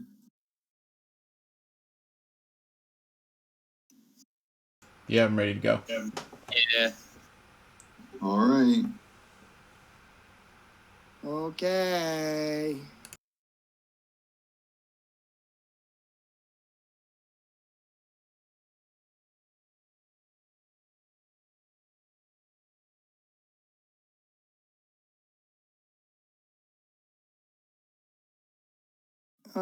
Shit, do I still have your tokens copied? Nice, I do.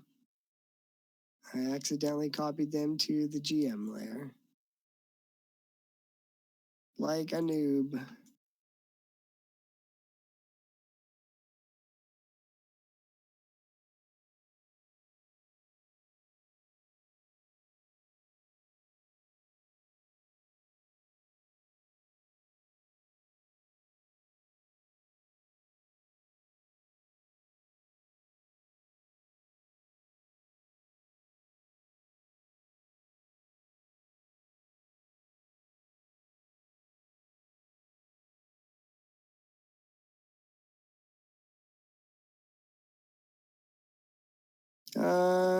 Alrighty. I forgot Dane DeMar. Rob joins us. What? Joins us. Maybe. I mean. So are we supposed to be able to see the whole map? Yeah. I mean, it's a battle map. Okay. And it's a small one.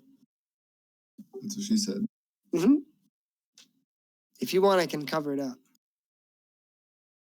No, I just wanted. I knew you were having some issues with the map, so I wanted to make sure that you were aware that. Oh no, yeah, I appreciate that. If it was any bigger, oh my god, it's gonna sound so bad. If it was any bigger than this, I would have it covered up. But because it's so small, it doesn't really matter. You're not even looking at one anyway. Oh my god. You said it, not me. You guys will have to adjust your health and stuff. Oh no. All right, so you approach a large sandstone crypt, and the crypt has a statue of some very regal looking dragonborn. Someone of great importance lies here. Is there any text there? Like a message or a burial or saying who's buried? There is a message there in Draconic. To sure I speak that. Let me check. I do not. That's a nice little jingle you Yeah. got there. Anybody else speak Draconic?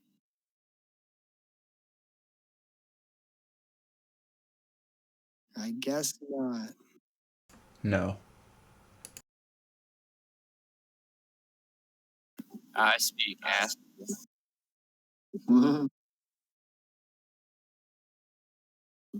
Well, when we go in, I'm going to ask all the Tabaxi if any of them know Draconic. I'm assuming they probably will if they live in a Draconian city.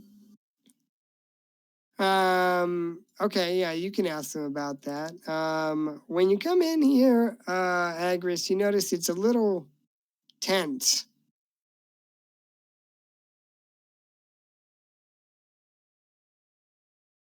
Is it like quiet or what's the tense? Sexual.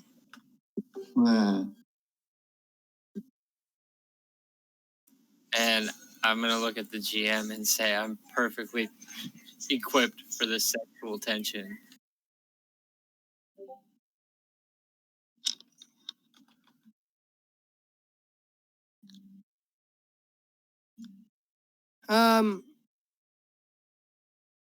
Well, for one, there are members of the Thieves. You notice that there are members of the Thieves Guild in here. However, you know, there's there might be a fight here soon. They're exchanging some words with these Red Dragonborn.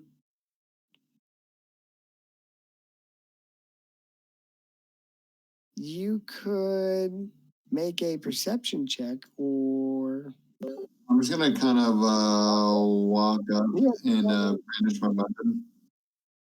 Not brandish, but I'm gonna get it ready as if like I'm gonna have the look like if you come at me, I'm ready. All right, well, you walk in and Dane DeMar is like, "Oh my gosh, hey, hey, hey, long time no see, bud."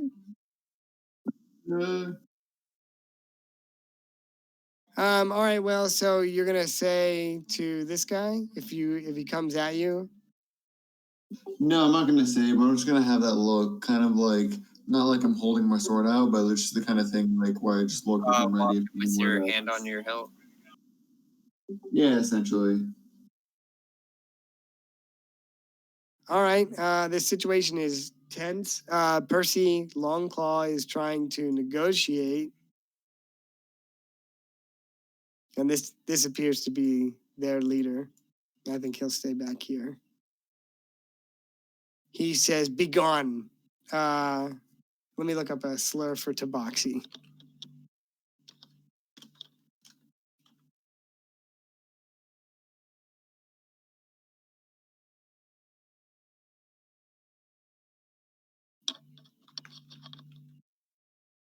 Kitty cat, more like shitty cat.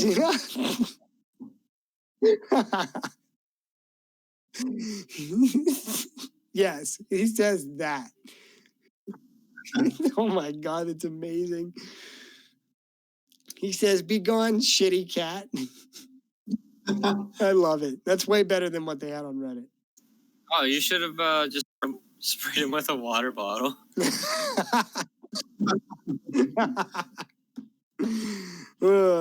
Be gone, shitty cat. Hey, Clyde, I'm going to, as I'm walking up, I'm just going to kind of like silently cast protection from energy on myself, and I'm going to choose fire. Okay. Yeah, these are all Red Dragonborn. Yeah. So their leader is telling Percy, he says, "How dare you defile the tomb of Lord Amanash? I'll kill you for this." More like Mort, oh my gosh. I heard it wasn't very big. Are any of you actually saying any of that? I will, I'll try to remain calm and I'll ask him what's going on here. But almost with like a forceful, wannabe authoritative tone. Outlander, you interfere in things you know nothing of. Well, I could know something if you would tell me. Yeah, right? How about you educate instead of spreading ignorance? These these beasts defile Lord Amanash's tomb with their presence. They only wish to pay their respects. They would not come here to pay their respects. Lord Amanash was killed in a Tabaxi rebellion. Does he have a tomb? Kind of seems like a bitch move to get killed by a little cat. Where you're not even in the you're in the outside, Grandpa. I'm just yelling from the porch. Is that right? Yeah, just yelling, shit talking.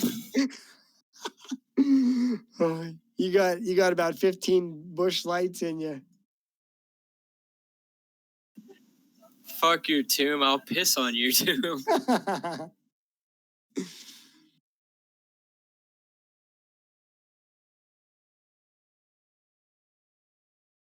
All right, so so they say that they defile the tomb. Percy says, he throws his hands up. He says, I meant no offense, and we want no bloodshed. Talk about bloodshed. The defiling I did to your mom last night. Oh my God. So what's Percy doing here? Like, does he have a goal? Do we know that? Like, we're sort of meeting. Yeah, weren't you going to meet him at these temples, at these tombs? Yeah. So we're just here to meet because we could technically just step away, or we also could just murder the Dragonborn because they're assholes. Option B seems pretty legit. So what now? I said option B seemed pretty legit. I agree. Their hold on the Rustfire Desert has gone on for too long.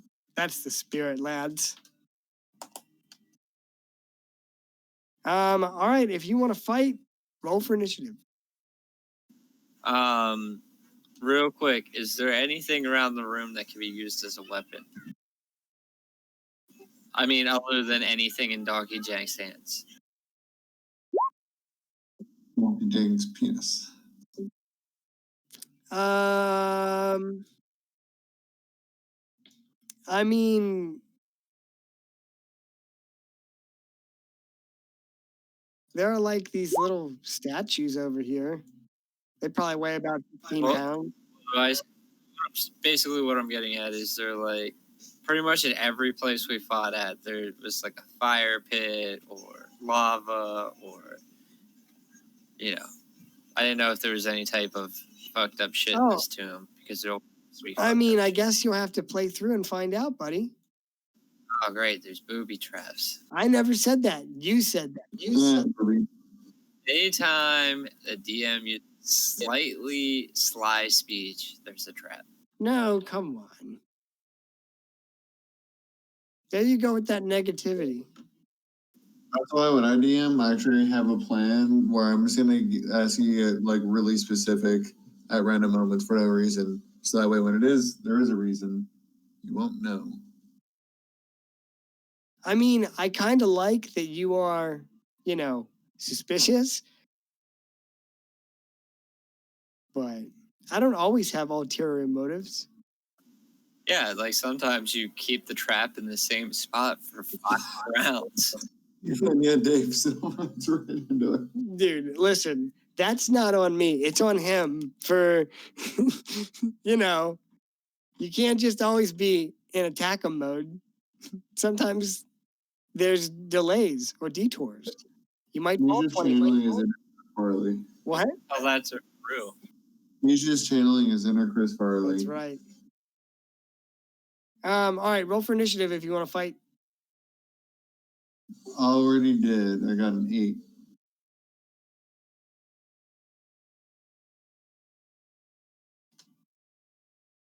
Oh, Donkey Jank with the 22.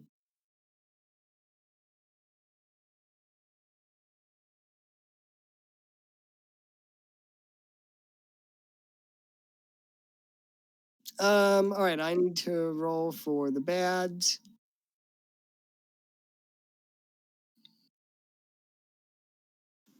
Extra bloodshed.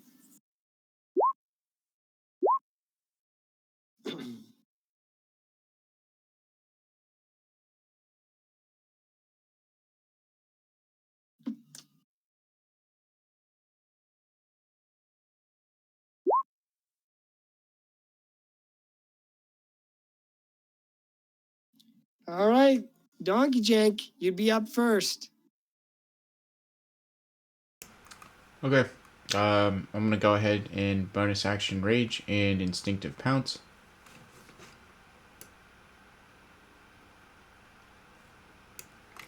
And then I'm gonna go ahead and move. And I'm gonna go ahead and start it off with a good old Reckless Power attack. Okay. Godspeed, lad. 18 hits.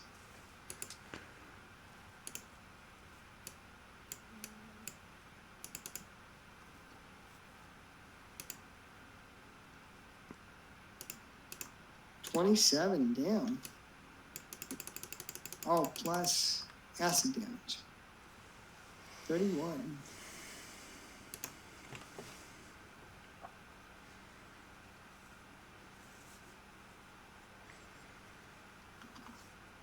All right, anything else, sir?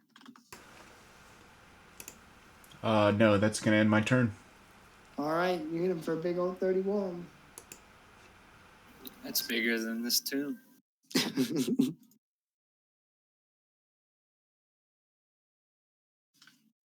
All right. Galador. Can I see all the way up the stairs, or is like my view obscured? You could probably from back there your view is probably obscured. I didn't know how many stairs that actually. It's about 10 feet. 15 feet. So I can't see the lead guy here, like clearly. Well, he's about 6 feet tall. You might have to get a little bit closer. Okay.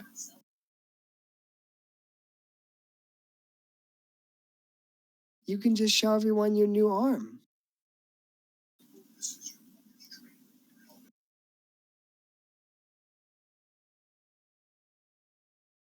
Would I be able to see him from here? Yes. All right, I want to hit him with Eldritch Blast because he looks like he's in charge because he's wearing shiny armor.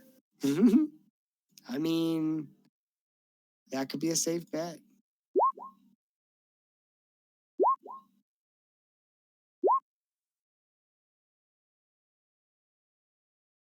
$30 and $20 both hit.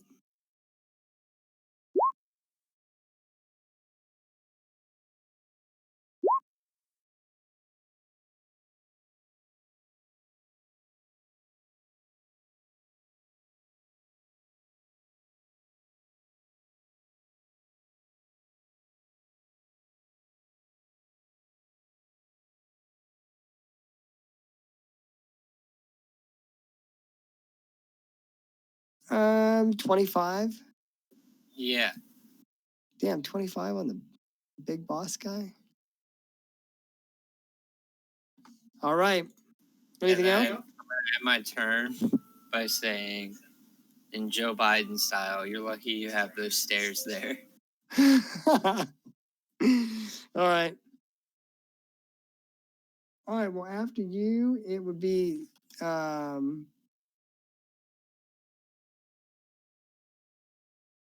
it should be Dane DeMar's turn.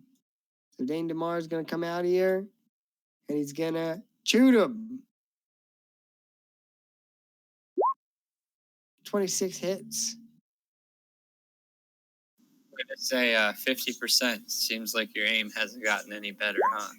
He says, I've just been chilling, hanging out with all these fat cats. It would be the bad's turn. Okay, Donkey Jank. He's gonna breathe fire on you. Make a dexterity saving throw.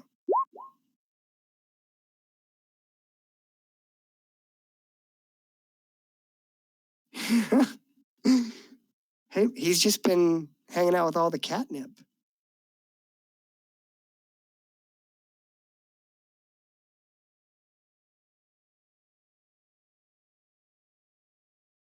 All right, 20 saves, so you take half of this.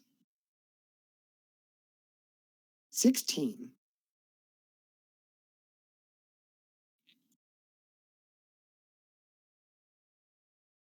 Hey, Grandpa, I'll help you with the wood. That's not cool. Make a dexterity saving throw, everybody. That doesn't look. So first of all, we saved the wood for the winter. You fucked that up, kid.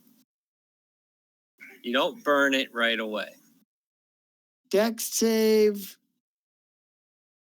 please. Fails. I'll roll for the thief. Oops.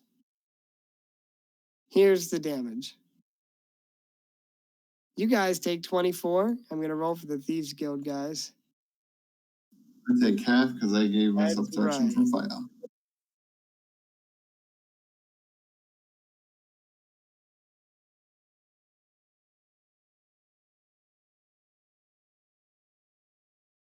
All right.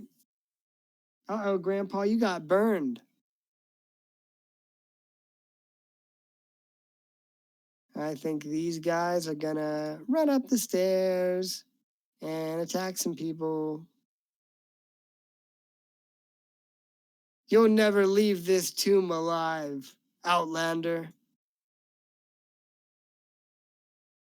You know what he's really saying? He'll never leave this town Never should have alive. come here. Donkey Jank, make a dexterity saving throw. Never should have come here. Uh-oh. You take 28 fire damage. And this guy will dodge. Agrius. Oops, I forgot to go. Yeah, that's right. What's up, Bubby? It's your turn, sir. Okay. I am going to run in. Is this a pillar or can I Oh, no, stand you can here? stand there. It's like a stone. Perfect. I will run in and cast your favorite spiritual guardians at the level 5. Oh, man. The most OP cleric shit. Yeah, buddy. All right. So they all have to make the, oh my God. Yep. And that's my turn. Okay. It is, oh, I didn't go for the cats either. All right, well, have them make some range attacks. 22 and 21 both hit.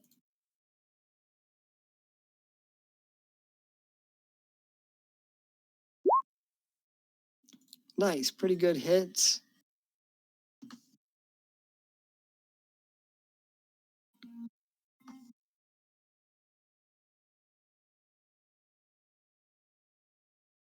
All right. Is Percy going to take damage if he goes in Spirit Guardians? Nope, only the dragon. All right, well, he's going to come up here and try to help out Galador.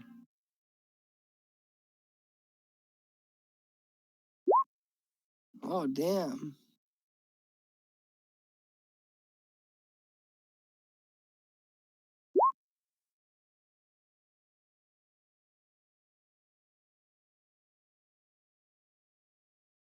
Okay, that is a round down Donkey Jank.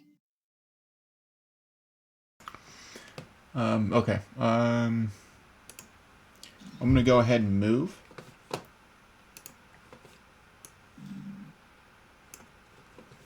Right here. And I'm gonna go ahead and let's do. I'm just gonna go ahead and just do a regular reckless attacks against the red dragonborn that I was fighting before. Okay.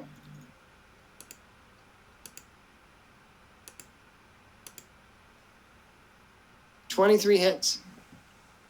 All right. Yep, sorry, I thought you rolled a 19. Yeah, 23 hits.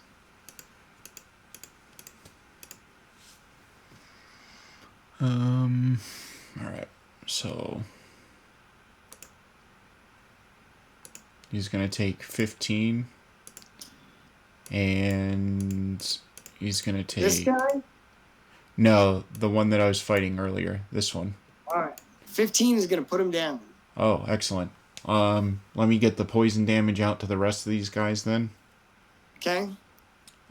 So these two will take 11 poison damage, and then I'm gonna acid damage. I'm sorry. No, it's all good, dude. And then I'm gonna use Great Weapon Master to attack again. Excellent. 20. Hit. 20 is a hit.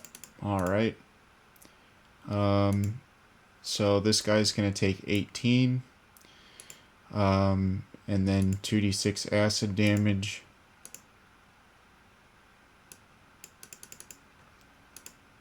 He's going to take 7. And then his buddy next to him is going to take 8. Gets hit with the splash. He's in the splash zone. Okay. Let's see.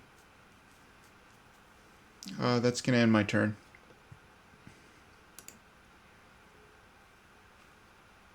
All right. It's gonna. I forgot to go for the big bad last time, but he's gonna go.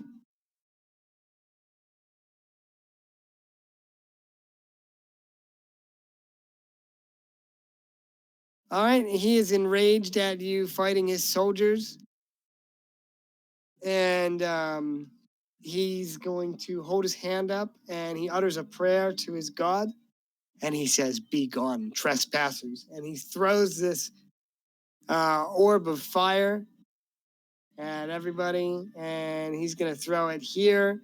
So everybody in a 20-foot radius needs to make a dexterity saving throw. So everybody. Did you just mean everybody? Everybody. Would the other Dragonborn have to take it too? They would not take the damage from it. So well, you know what? Maybe they would. They probably resist, but they still might take some. Yeah, I'll have them roll. Okay, 8 and 14 fails. Galador.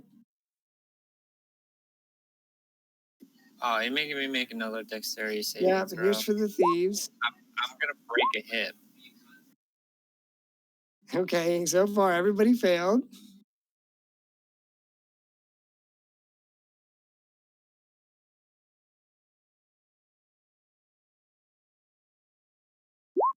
Oh my. All right, I'll roll for the bads now.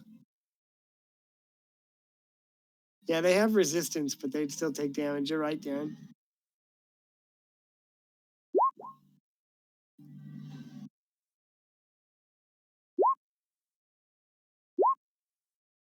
One success out of the whole lot. All right, everybody takes this.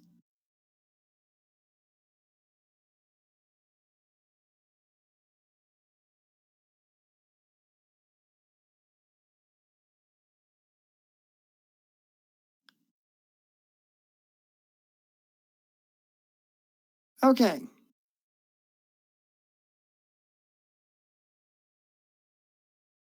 So this orb actually does 2 types of damage. So here's the first type. It's fire damage. 35. So it hits the ground and explodes in every direction in this orb of fire. And then it explodes again for 34 necrotic damage. 35 fire, 34 necrotic. You know what that equals? 69, baby. Yeah. That's Weston's favorite number. Dude, how did you know that? That's supposed to be a secret.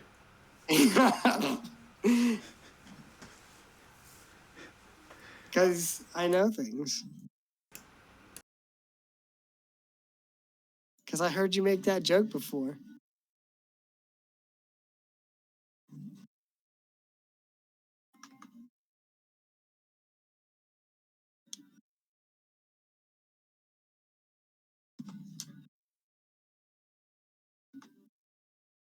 All right, well, needless to say, everybody here is really, really fucked up.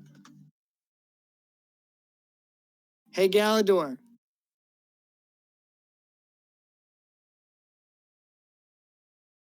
That's okay. I'll just adjust his health.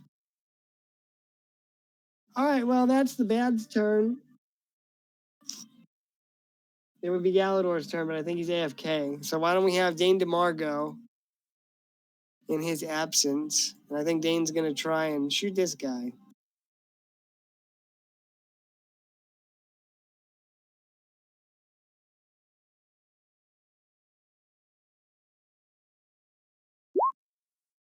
Oh, he got a critical hit. Oh, yeah.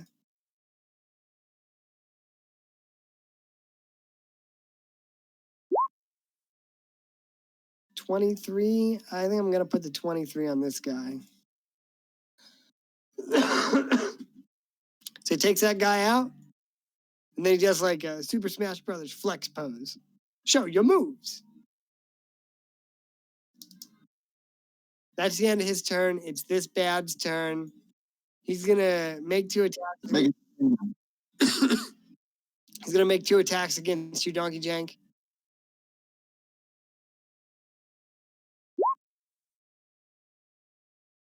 What's that?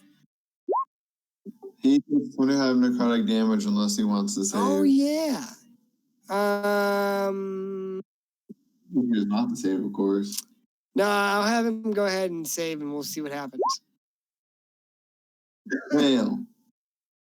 All right, well, guess what?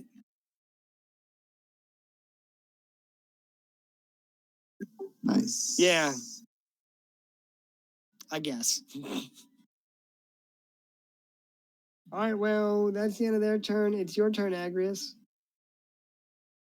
Cool. I'm gonna run up to the big bad, and I'm gonna stare at him. I'm gonna say, I'll run up over here. I just want you to know that when you die, we will defile this temple, and it will be your fault. We will only do it because of you. So prepare yourself, and then I'm gonna whack him with my nunchucks.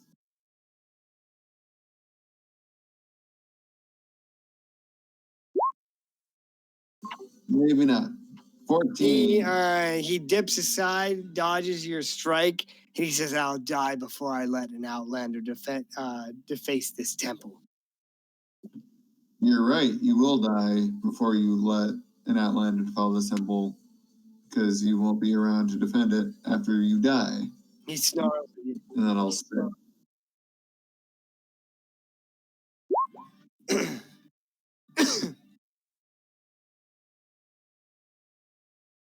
Okay. That's a round down, Donkey Jank. All right, I'm gonna go ahead and move. I'm gonna move here. Let's see here.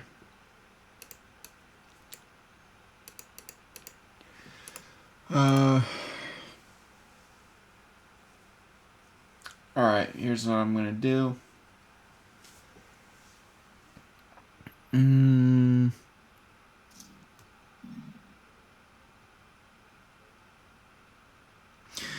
All right. All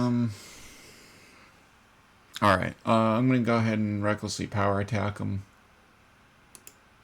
Okay. Hit. Hit. Plus.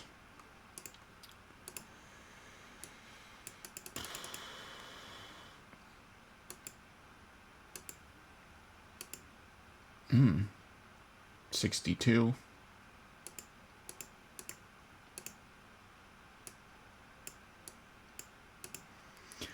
Damn, 62 damage? And then we gotta get some acid damage on him.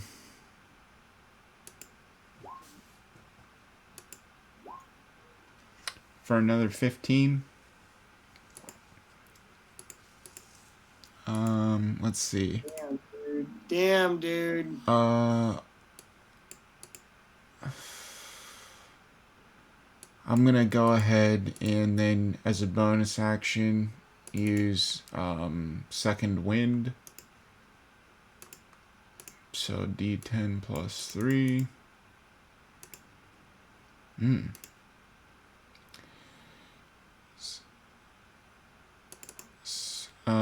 So that takes to 66.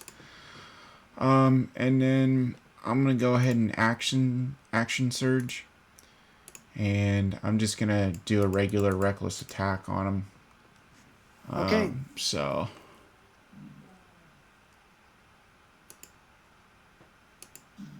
21. Oh, and a crit. That's crit. Nice. 2 hits, dude. All right. So here's the first attack.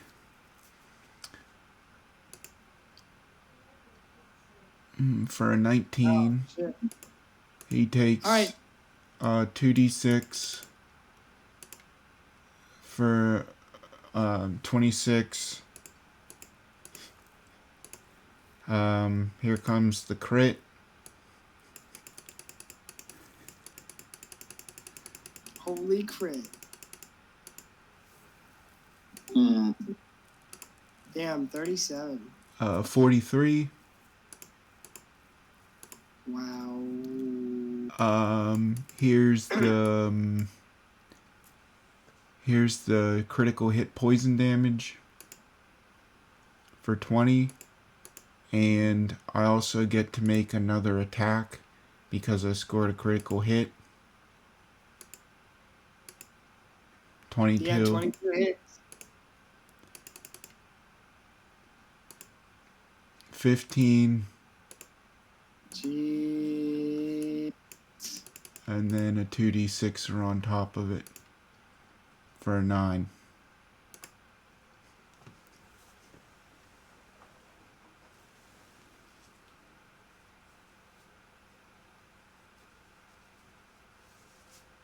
That's a lot of damage. That's 150 damage. Jesus. Yeah. That is a lot of his health. All right, Donkey Jank. Very nice roll. Anything else? No, that's gonna end my turn.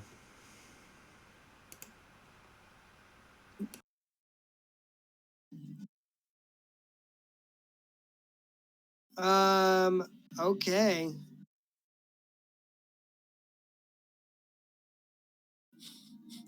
Yeah. All right, well, it's his turn. He's gonna say, I will never allow you to deface this temple. And he's gonna pull out a scroll and read the scroll and animate these 2 statues.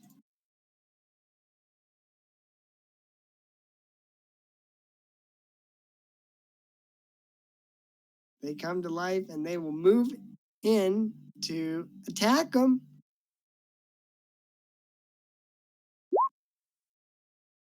Wow, you guys are lucky. They both miss. That's the end of his turn. It would be Galador's turn, but he's AFK. So the bads are dead, and it's Dane DeMar. It's mine. Oh, hey, welcome back. I'm gonna tell him to stand down unless he wants to be the next body in this crypt. He says that he will take no commands from a feeble old man.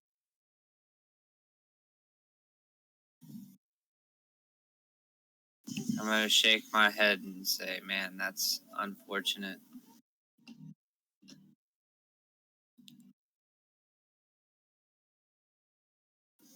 Because, you know, I feel for him.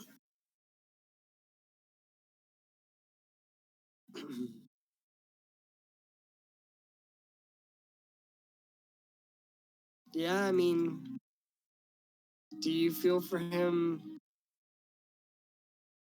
by making an attack?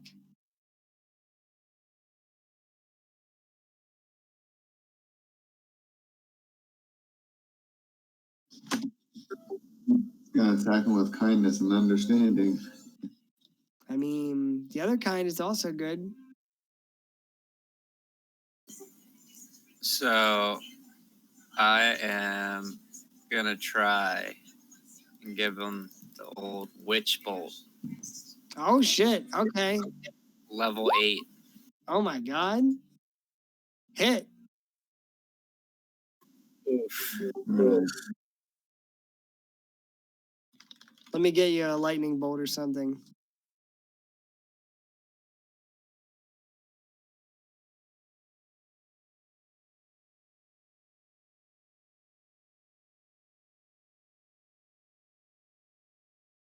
Here you go, witchy woman. Apparently, there we go. Roll 20 was struggling to roll that many die.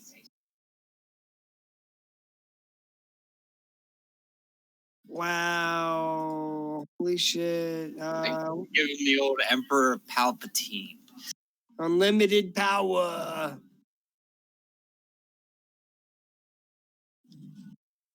What type of damage is that?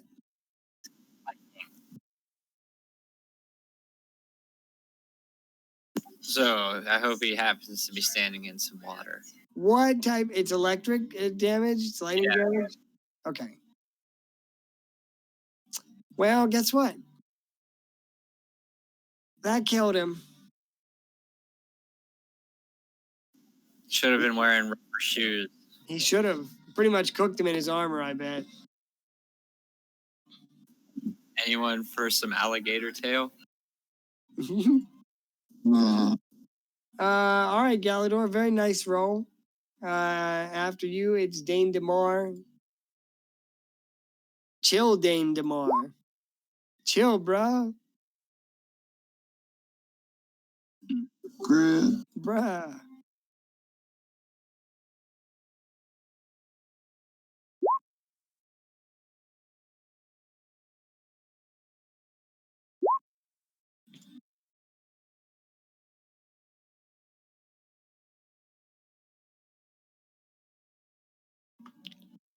All right, well, after Dane DeMar, it's Agrius. Oh boy. I am going to cast Shatter at a. Wait, I thought everyone was dead. There's statues. I will cast it at. Fuck it. No, I'll just cast it at 5th level. Alright, so that will do.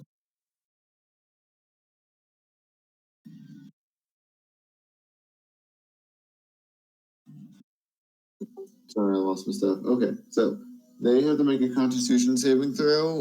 The statues, since they are made of inorganic material, they make it with this. They have disadvantage on their saving throw. All Con save. right.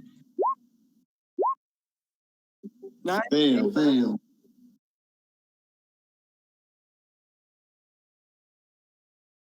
And then instead of rolling a Muse Channel Divinity to do max damage, so they each just take a straight 40 All right, thunder well, the 40 is damage. going to break him up immediately. So Darren, based on Yeah. the wording here, would I be able to jump the spell to someone else? Or no? Because it's a channeled spell for a minute. But if the person moves out of my range or has total cover, then the spell breaks.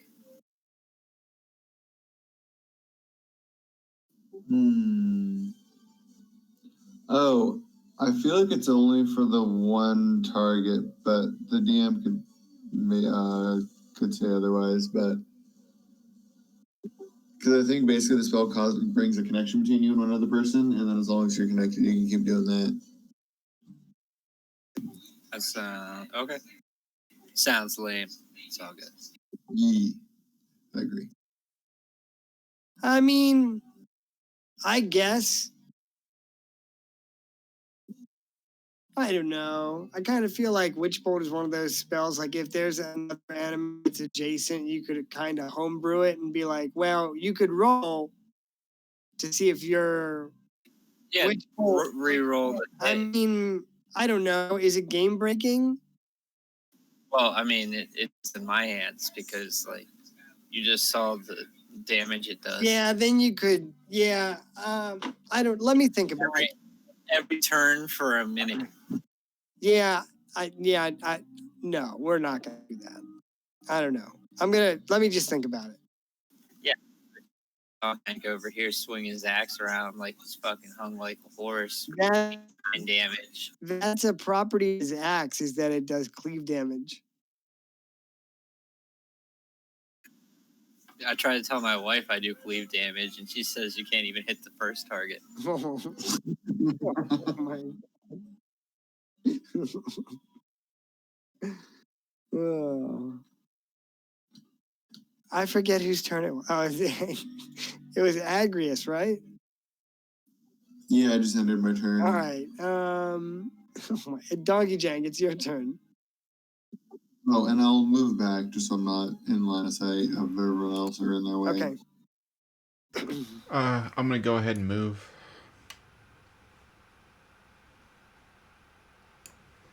And I'm just gonna go ahead and attack him.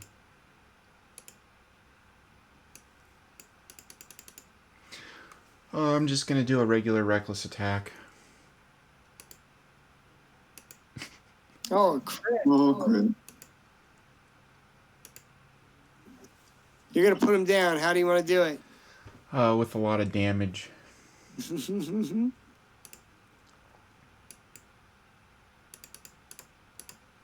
Let's see here. Yeah, I'm... All right, Galador. We'll see you next time. Yeah, that's kind of where I was going with it, Agrius, was roll to see if it can jump, and then the roll would increasingly get harder, or you would have disadvantage more times on the roll. Yeah, something like that.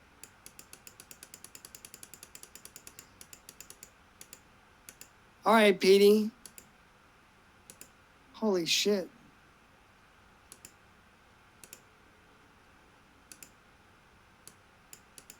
How many of these are your damage rolls? Because I know you can re-roll the 1s and the 2s. Yeah, the 15 is the... Yeah, the 15's just the regular attack. Yep. And then the 42 is the critical hit. Here's the critical hit with the poison damage. And then here's the third attack. Which would be another, this Roll it. This much damage. We want to see. Nice. Max damage. Nice, dude.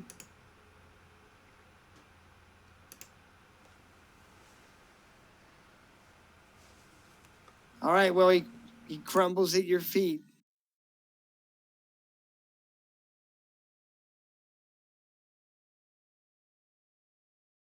Let me get you experience.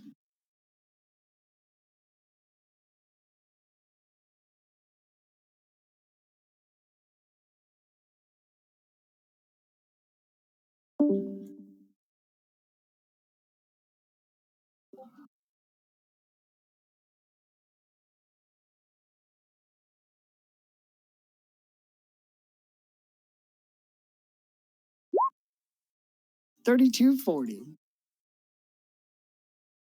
I feel like that's so much. I mean, but that's what Kobold Fight Club says.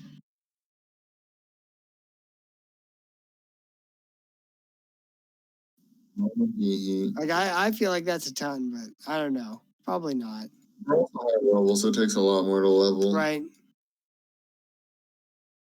All right. Well, you kill all the red dragonborn in Lord Amanash's tomb. Slay them. They're all surprisingly well armored. They're all wearing plate armor. This guy's wearing plate. He's got a shield.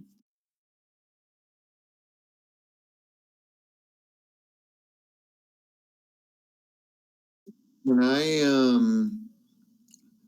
I actually want to kick away the leader's weapon and his armor and stuff, and then cast Revivify, and immediately tie him up.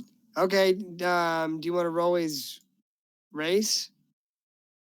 Oh no, that's not the druid thing. Revivify is a cheaper restorations level 3. Okay. And as long as they haven't been dead more than a minute, then you can just bring him back to 1 health, I think it is. I got you. All right. Or maybe he's alive and unconscious. I can read the spell real quick. Sorry, I should know. You're good, dude. It's just sometimes there's a lot of stuff to keep track of. Yeah, there's a lot of fucking spells. So much. Oh yeah, so as long as he used died within the last minute, he comes back to life with 1 hit point. So I'm gonna do that and immediately tie him up, and then I basically, because I hate him, I'm just gonna make him watch while we wreck the shit. Okay. We'll tie him up, and then just make sure he doesn't try anything funny. We can also have the Thieves Guild just kind of keep watch. Sure.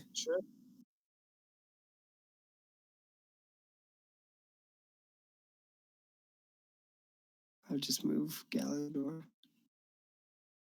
So Dane Mar comes over. He's stoked to see you guys.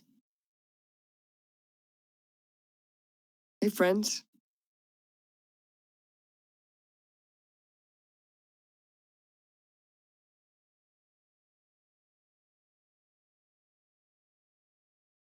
Percy comes up, Agrius, and he clasps his hand on your shoulder. He says, good to see you, my friend.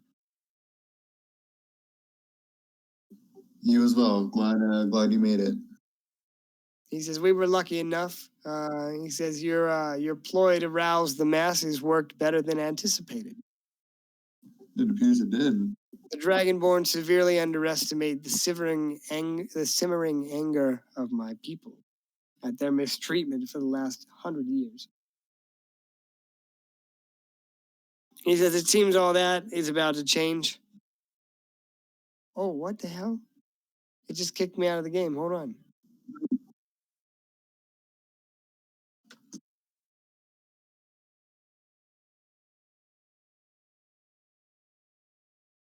He says, my people were successful, and he flashes a pair of bracers at you. He says it's regrettable that we lost more than a few of our members, but we'll rebuild. Did you find what you were looking for on the inside? We did. Thanks for your help. Oh, I should be thanking you. We got what we were after, and the Dragonborn suffered a crushing defeat. We did.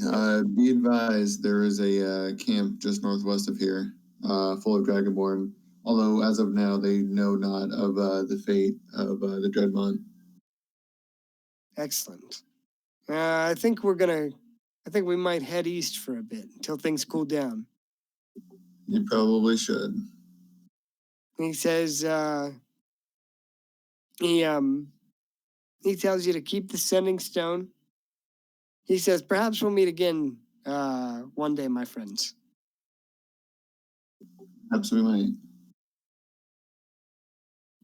Whoops.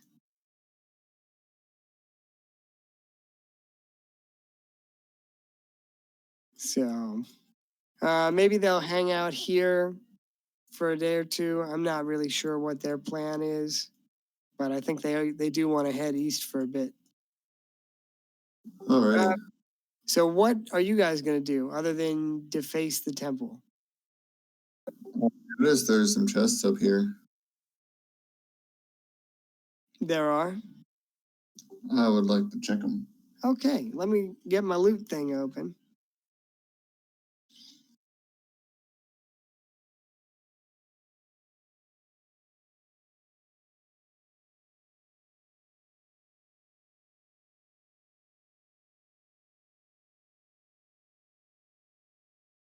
All right. You could open them if you like. They don't Will appear to be do. locked. I'll So open it. they seem to be offering chests of some sort. t-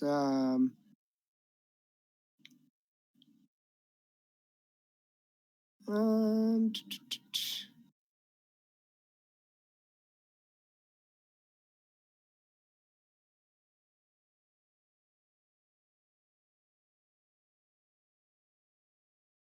Hold on.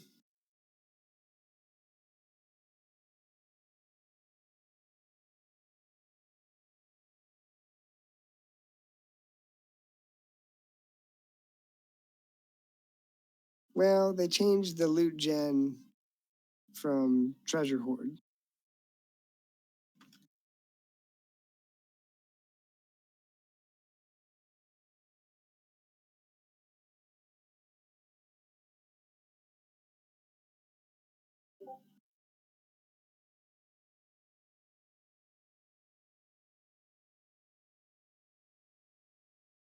Chain lightning. Stone makes a new spell.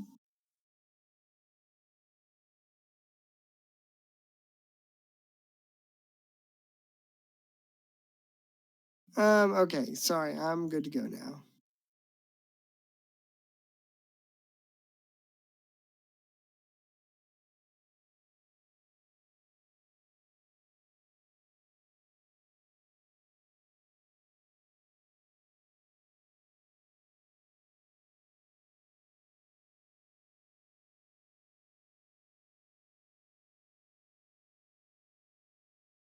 All right, so there are there's two chests against the back wall. Sorry for the delay. You good, dude? Inside you find satchels or pouches filled with various gemstones of different value. It seems like gems might have been a popular currency for this region not so long ago. Bags of that you find a satchel of black opal valued at 1,100 gold pieces. A few pieces of amber valued at approximately 90 gold pieces. Some fire opals valued at about 300 gold pieces. And several pieces of inlaid jade valued at 120 gold pieces. How many, Jade? 3 pieces of jade valued at 120 pieces, gold pieces, excuse me.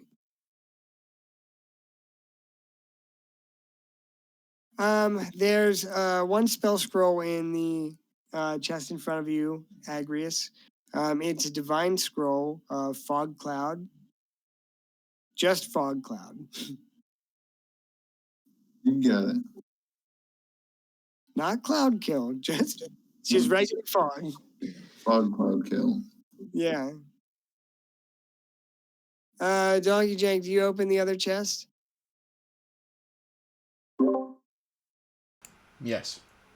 Okay. Inside, you find a heavy steel shield. It's a small shield. It's a +2 shield. There are 3 potions of cure moderate wounds. Excuse me.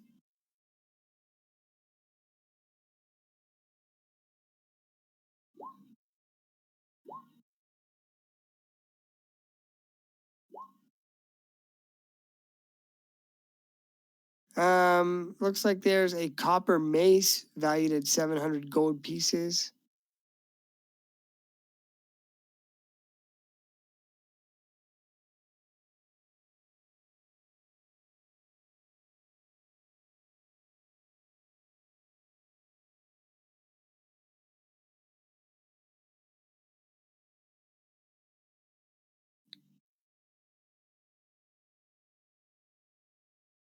And I think that might be it.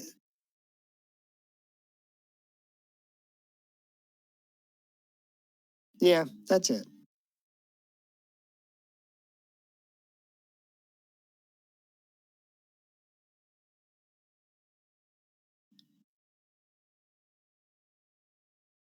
All right, so you get a little bit of treasure. I mean, you got a lot of gems. You guys are, I feel like you guys are pretty rich at this point. Oh, yeah. Well, we'll have to find something for you to spend all that stuff on.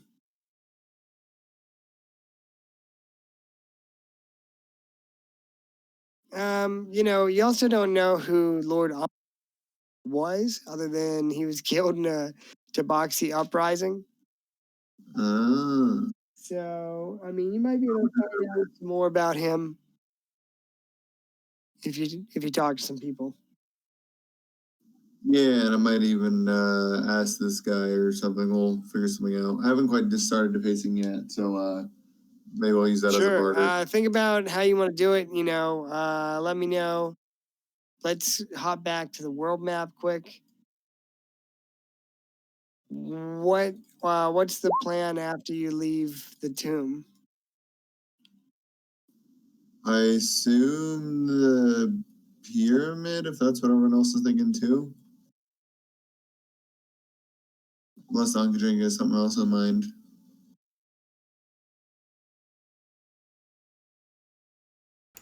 Yeah, the pyramid seems good. I'm down with that. Yeah. All right. Well, pretty excited for that.